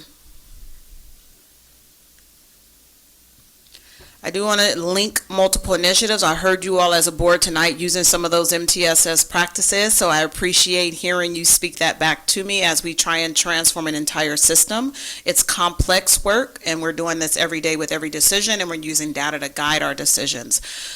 One of the things we're doing is linking multiple initiatives. As you heard my colleagues come up here and speak tonight, you can see we are all involved in everyone's work, and leading the Combating Anti-Blackness work group, facilitating those meetings in partnership with some of our colleagues here, and with the Wellness Committee. We have solidified a partnership with Healing Spaces to provide racial wellness and healing spaces monthly activities on our high school campuses, and then training our high school students to then go down and have those same conversations and create places of celebration at the junior and elementary schools. So we've had a great conversation about that. More information will be coming as we continue to develop our multi-tiered system of support, which means we really have levels at all tiers of need through our system. We are calibrating across when we talk about social emotional learning, understanding that social emotional learning is about self-regulation. Many of our racial incidents deal with self-regulation and social awareness. You have on the agenda tonight a contract for Ripple Effects. We've talked about Ripple Effects. It's a social emotional platform, but it has targeted lessons that are specific to race issues. I have some of those examples on the board, on the screen for you. There's modules about racism, racial conflicts, racial slurs, racial diversity and bias. Many of the curriculum that are on the market for social emotional learning take a real balcony view. They don't have targeted interventions, and we wanted to make sure that when incidents happen on our campus, our staff have the tools to intervene and respond and teach the expected behavior and to address the actual behavior. So Ripple Effects is a tool that we have that every school will have access to. Thank you. Questions? Okay. We have 3 speakers requests from the public. Okay. 3 speakers virtual is Bianca Duran online. Ms. Duran, please go ahead.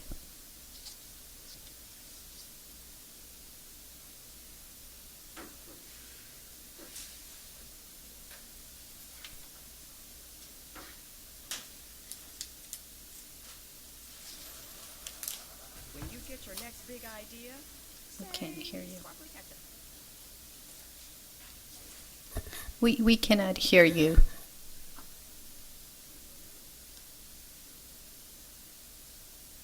Can you hear me now? Yes, please go ahead. Okay, I was muted. Oh gosh. Okay. So So a few months ago, I spoke in front of you all, and I'm here again at the same topic, protecting our children. I'm here to help the children who are racially bullied, taunted, emotionally and mentally abused at school, and nothing is done. I'm here to ask our former principal of Santa Barbara Junior High and our current principal of Washington why acts of blatant racism happened and continue to happen, yet nothing is done. I have filed 3 complaints under the UCP process, and I have not received any communications in regards to this. As a principal, when will you stand up and help all children feel safe and comfortable at school? When will you take a stand and help my daughter and the other children seek the justice they deserve? Our children deserve more than turning a blind eye, losing paperwork, and avoiding these situations in its entirety. You have made your presence known in my daughter's life, not that of a supporter and an advocate, but as part of the problem. How can we effectively combat anti-Blackness as a whole district if it is not done efficiently in schools? President Wendy said we must hold each other accountable. We must call each other out when we're not doing our job. I'm calling you out and I'm holding you accountable. I hope I start a domino effect in all parents and important adults that we advocate for our students and start to hold Santa Barbara Unified School District accountable across the board. 3 main points I'd like to, many areas of. Thank you. Oh, God. Next speaker, Connie Alexander. Miss Alexander, are you online? Yes, can you hear me? Yes, please go ahead. Okay. Thank you. Connie Alexander, president of the Santa Barbara NAACP. And I'm here this evening to just uplift that mother that just spoke and a couple of other parents who have come to us directly to talk to us about the pain that their children are receiving. I'm so glad to hear the resolution about mental health because I am concerned, we are concerned about the mental health of Black girls who are continuously being bullied, harassed, and treated in a way that says that they are less than important. And so it's great to pass resolutions, but let's remember that there's still bodies out there, there's still young people out there that are feeling this.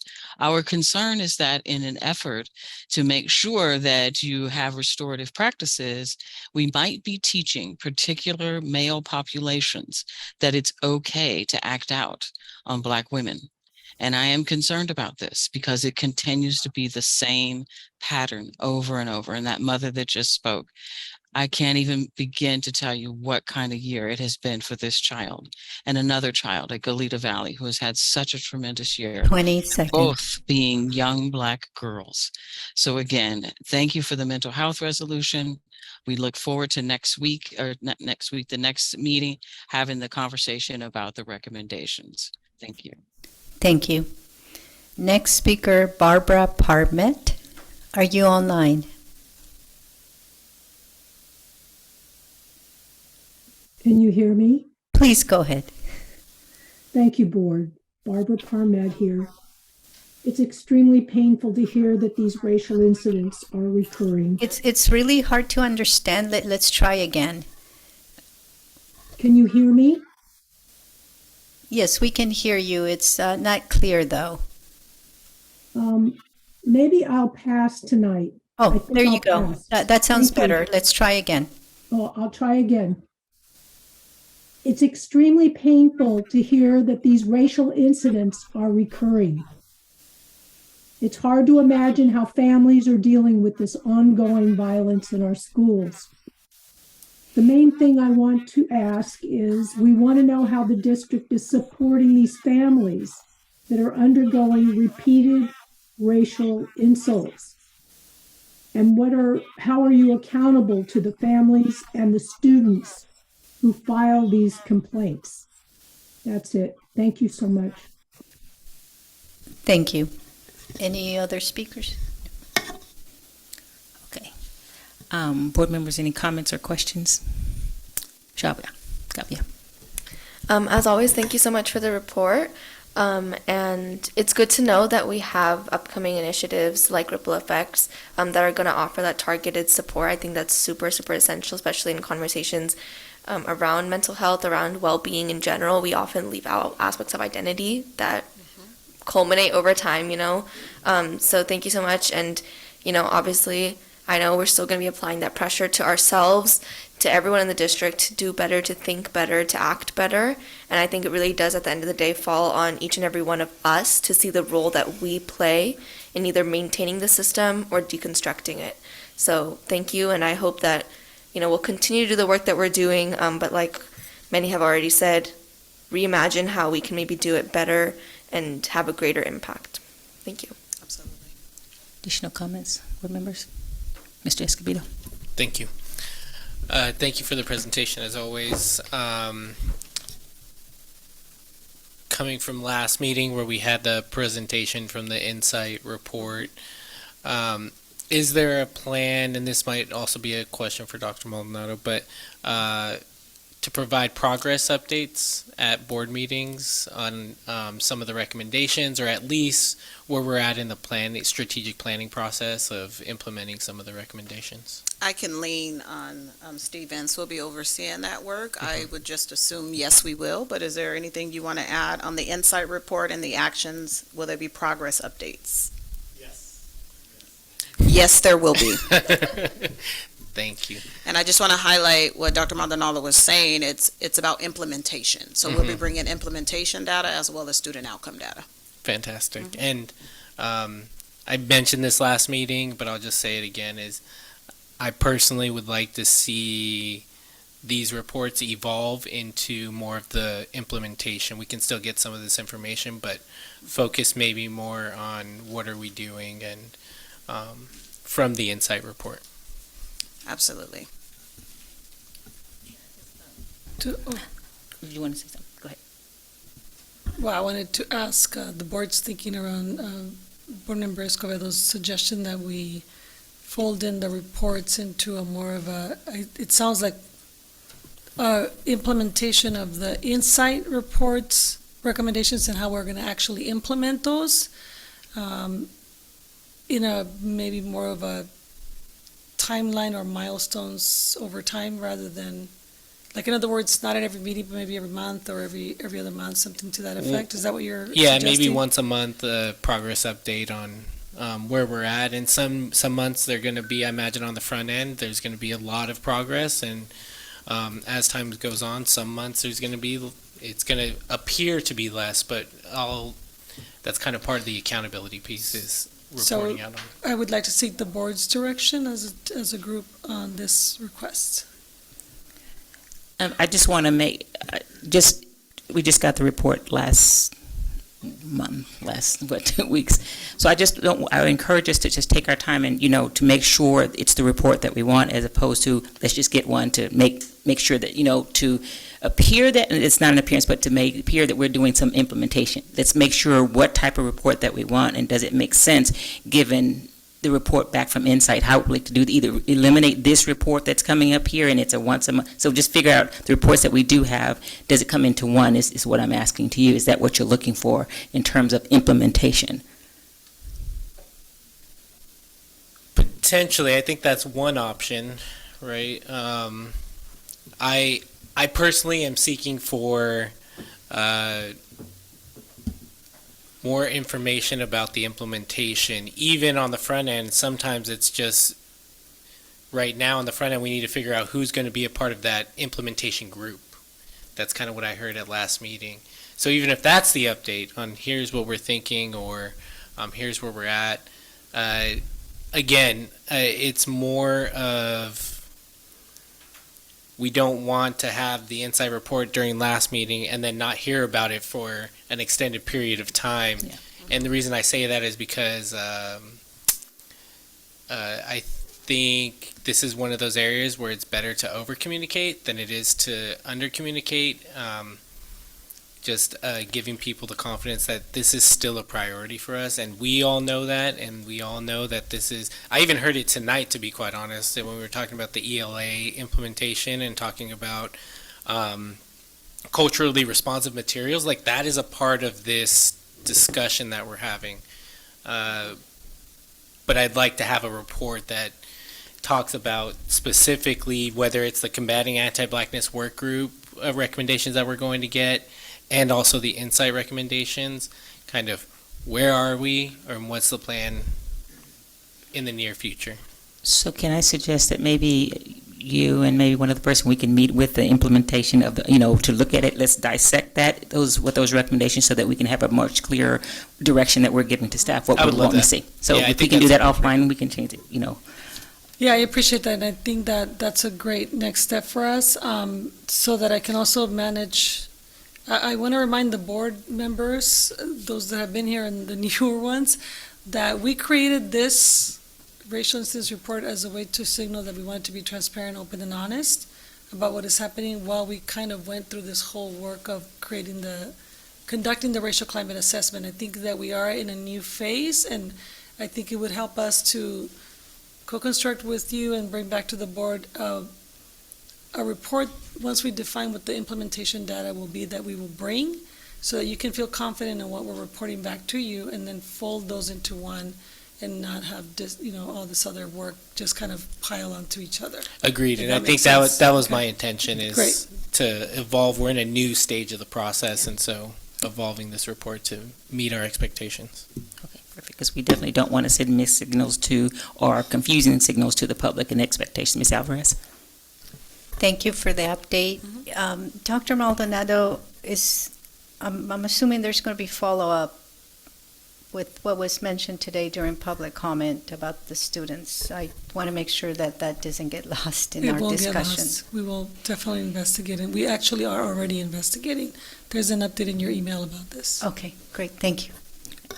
Again, I just want to also just acknowledge the mother letting us know what's going on there. If she didn't get to finish her comments, please feel free to send your written comments to us so that we can read those. And again, I know that we're already on this, and this is a system that we have to continue to work through, but we have to continue to give ourselves grace and trust and transparency that we are working through those things. And I know that when someone is hurting, your child is hurting, you want instant attention to that, and we absolutely are doing that. But I think all the things that we're talking about today, getting that report, is a part of making sure, changing the system, using the MTSS reports, using those things. We're changing that system, and that takes time, but doesn't mean that we're not doing immediate attention where it's needed. So I appreciate your report, appreciate the public comments as well, that we continue to make this a priority. Absolutely. Okay. I think that... I'm still here. And you got one more. Yeah, you got one. I'm still here. I have one more report. The Wellness Committee Annual Report, I-2. Yes, thank you so much. I'm honored to co-present this evening with my co-leads of the Wellness Committee, Matt Dittman, who's the Director of Food Services, and Desmond Ho, who's the Project Manager, and you all know him as all things saving energy and being efficient. The Health Wellness Committee is something that we're required to do, but it's also just work that we do all the time. I do want to let you know we are using our MTSS principles and practices in this. I want to remind us, this is how we center our work. We see this slide all the time. I make sure that when I am in meetings, I have other people describe what this slide means, and I can assure you that all of my cabinet members and co-leaders are using the same slide. For us, we're keeping students at the center of all of our decision-making, and the supports and the system around them aligned for the work. As an MTSS district, and I feel like I'm a commercial about this because this is how we get good at what we do. This is how we really monopolize our resources of people, time, and money, and use them in a way that we really move from talk to action and improve the wellness and performance of our students, families, and staff. I just want to let you know we are providing opportunities for staff to provide feedback and give input and engaging with our community and partners around all things wellness, because as I've said here and with our community partners, schools are 180 days and students and families' lives are 365. So we have to partner to really meet those robust needs of wellness. Do want to let you know the needs fall for students. Some things we may be able to serve, and just by making sure all students have access to it. There will always be a need for our Tier 2 supports, which means some students will get more, and that is our work around equity. When you need it, you get it from whom you need it. And so we are partnering to make sure we have a robust Tier 1, 2, and 3. Tier 3 is our most intensive services for students. That's one-on-one supports and services. What you're going to hear tonight is how we are really reimagining wellness in our district and being in compliance with our wellness policy, our LCAP goals, our district initiatives, and just our obligation as public servants. Also on the agenda tonight is an update to Board Policy 5030, which is our wellness board policy. There's 3 main tasks for our wellness committee that is outlined in the board policy. That's that body advises the district on all things health related and activities, policies, and programs. That we present to you, the board, an annual report, including the assessments of how we are implementing that policy, right? That's that implementation data that we've been talking about tonight as a theme. And then that we assess implementation and effectiveness of this at least once every 3 years. We began meeting in December when I kind of got my feet in wet, and then it was like, oh, and this too. And so I was excited because wellness is in everything we do. I'm going to turn it over to my co-partner here, Matt Dittman. Good evening, board. I don't often come here, but I'm very excited to talk about the Wellness Committee. The history behind this, it derives from a few bills, but comes primarily from the 2010 Healthy, Hungry, Free Kid Act. And it's mandated for food service departments in districts to do this. But for our district, we're so fortunate to really kind of have Ms. Edison here really bring in the multi-tiered system of support, because it really does incorporate a lot of the district. A lot of food service directors from other districts oftentimes feel on an island trying to get some of this stuff put into place. So very appreciative for this district and everything they do to kind of help with this wellness policy. This is an analysis that we use for our wellness policy and the ways in which that our district adheres to it. Some key things to note, the marker with the capital, that's a federal requirement, things that we are mandated to hit on our wellness policy. And there's 2 different types of ratings. There's a comprehensive score and there's a strength score. Comprehensive is just that we hit each one of these things, and then a strength score is based upon how lenient the language is in our board policy with those. So if the district is highly suggesting not to sell X, Y, and Z to students depending upon nutrition standards versus the district does not allow those things to be sold to students, that's a difference in strength score. So we do, by comparison's sake, very, very well compared to other districts. Just some things to highlight, in our,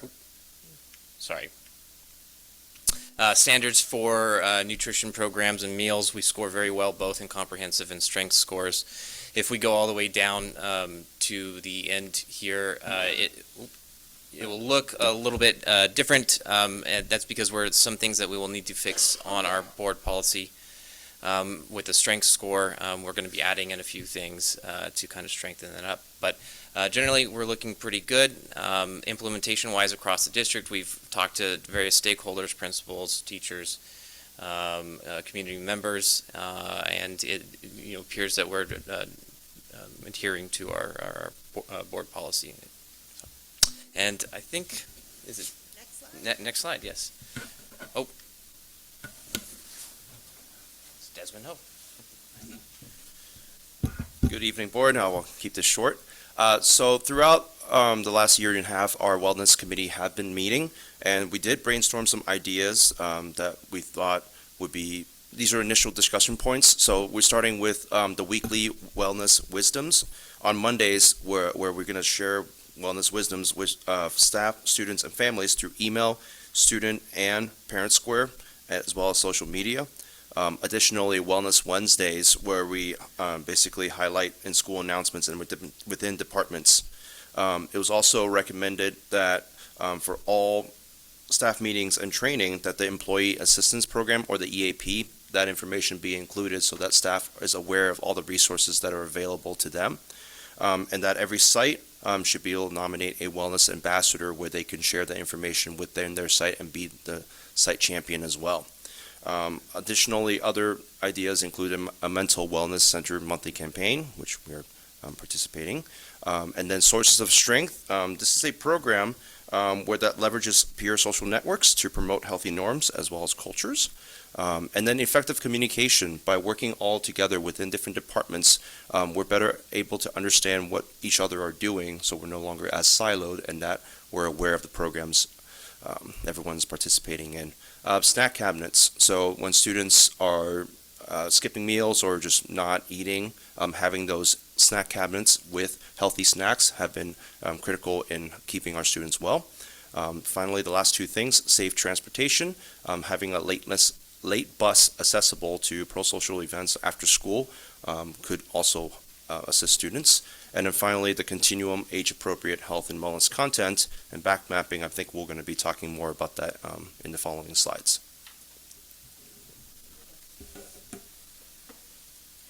Just as my colleague Denise comes up, Denise Alvarado, I just want to let you know what you're seeing today is a modeling of how we intersect and co-lead efforts as they work across different divisions and departments. These images may look familiar to you because I did bring forward some information when we opened the 30-day window for our new curriculum, and it's the comprehensive curriculum of health. We're very excited. Our committee met actually today, and they made a decision. They have arrived to consensus, and I will be very excited to bring to the board their recommendation with more information about what's happening in this space. But what I want to highlight is that we had a previously adopted curriculum that covered a portion of what is covered in health. But after we heard a little bit more about the social-emotional needs of our students in our district, our comprehensive curriculum does cover, and it's been field tested already with some of our schools, junior highs, some of the lessons, and one of them that I want to highlight is stress management. How do our students deal with stress management? And it's already happening at our schools with the field tests, and we're excited to bring more information about this work at our all of our junior highs that is coming up for next school year. A health curriculum was a topic at the first two wellness committees. There was recognition from teachers that our students were missing some key component that they used to get a while ago. So it was great to align that to what was happening in curriculum and instruction. And for me to say, that work is happening. Let me bring curriculum and instruction to the wellness committee to talk about that work. So it's great for our staff also to see how all of these initiatives link. And we're not always starting from scratch, we're just linking efforts. Building on health, thank you all. The board did approve for us to travel. I took a small sample of folks to Sacramento. Advocating for student healing and health was the conference, but it also was day at the Capitol for Advocacy. And we had a great conversation about what can we do and reimagine our resources and align our efforts to really support students, family, and staff for wellness. And remember, when we talk about wellness or safety, we're talking about physically, mentally, emotionally, and socially. And so you saw our initial recommendations when we started back in December. I am blown away at the work of the Wellness Committee and where these recommendations have evolved to and how comprehensive they are. And I will, Desmond? I could take it, but. So the first point that we want to talk about is equitable access to water filtration stations. As a facilities department, we have looked at where these things can be installed, and one of the barriers that a lot of people are wondering is like, why do we install that there? And most often than not, it's because there are water lines or existing infrastructure there, and to put it somewhere else where it's a lot more accessible may require tearing up a significant amount of concrete or driving up costs significantly. So I will be working with our facilities department to take a look to see at school sites where we can maybe find better ways to putting in water filtration stations. That came up with the committee about sometimes you just don't know where they are. And so to find out why is because there was already a line there was good information. I took with me to the conference one of our nurses, our mental health clinicians, our social worker that we hired for San Marcos High School, and myself kind of really thinking about how we can do this work differently. The nurse had great contributions. She said we have students who are often faint or lightheaded because either they didn't eat or it's the time of the day. It would be great just to have snacks to give them. And I said, well, that's a doable one. We can do that, right? MTSS is about identifying and removing barriers. That's a barrier we can remove. She also made recommendations that we all were in complete agreement about, understanding that students sometimes go to the nurse's office because life is happening, for the nurse's office staff to also receive suicide ideation and prevention training so that they can identify those warning signs as well. Really talking about how do we have a standard protocol for students who are either experiencing, exposed, or using drugs or alcohol so that we know across the district, if this, then this. Remember, when we talk about consistent commitments, that means we can stand and say every student, every school has access to this, and then we scale up where necessary. Another recommendation was stop the bleed training. If there is an event on campus that is mass casualty, or if a student or staff is injured, to have multiple people on campus who know how to stop the bleed. We are excited that you all as a board approved our resolution for servicing our families in transition, our homeless families. And one of the things that's going to come out of that is every homeless student will be able to receive vision and hearing screening on campus outside of what's just required in 1st, 2nd, 5th, and 8th grade. So the nurse's office staff, we've purchased for them equipment to do vision and hearing screening for every homeless student that will be offered for all of our students. So we're excited to be able to do that. We also talked about just overall wellness and how do we not only put something great in place, but we put it in place for sustainability beyond all of us. We talked about, and you heard the recommendation for wellness for staff, that really building on ensuring staff are aware that we have EAP, which is a gift for, not a gift, but a benefit for them. We talked about bringing in pet therapy and art therapy and partnering with our community partners to provide those opportunities, particularly if there's been something traumatic that's happened on a campus, just to allow folks to process that. Really focusing on our LGBTQIA families and students. As we know, there is a higher risk of self-harm and suicide rates amongst our students and families in there, and how do we have inclusivity and celebrate that not only for that population but for all special populations on our campuses. Really talking about how do we reimagine braiding our funding, not only within the district but with our community partners as well, so that we can get the most out of our resources. And remember, that's people, time, and money. How do we make sure we maximize that? We talked about ensuring that our on several campuses that we have that core skill of motivational interviewing, which is really building relationships and helping students solve their own problems, particularly when they're in the midst of crisis or problems. As you know, as a mutual a decision between us and CALM, we have an elementary space that we will need to build capacity in. So we have hired clinicians and are building our clinician internship program at the elementary level. We had interviews yesterday. We have amazing candidates that are representative of the community that has content expertise and cultural awareness that our families and students will be served well with. We're excited about that. You see we have the racial wellness and healing space on here because as we link multiple initiatives, wellness is in everything we do. We do not need to always reinvent the wheel, and we just really need to link some of those services.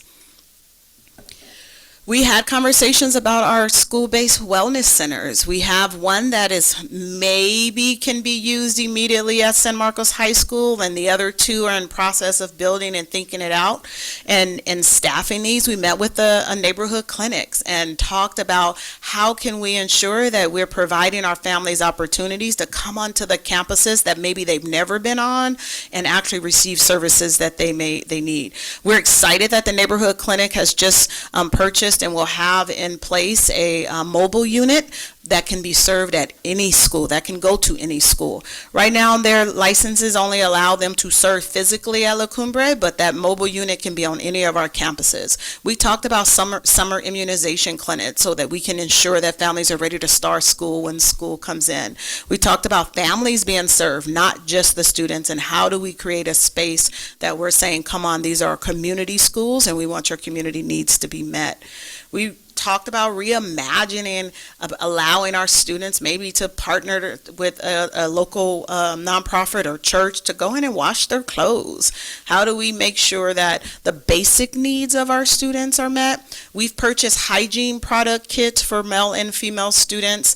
For every homeless student in the district, we've purchased backpacks and school supplies, and we'll continue to try and be responsive to the needs as they come.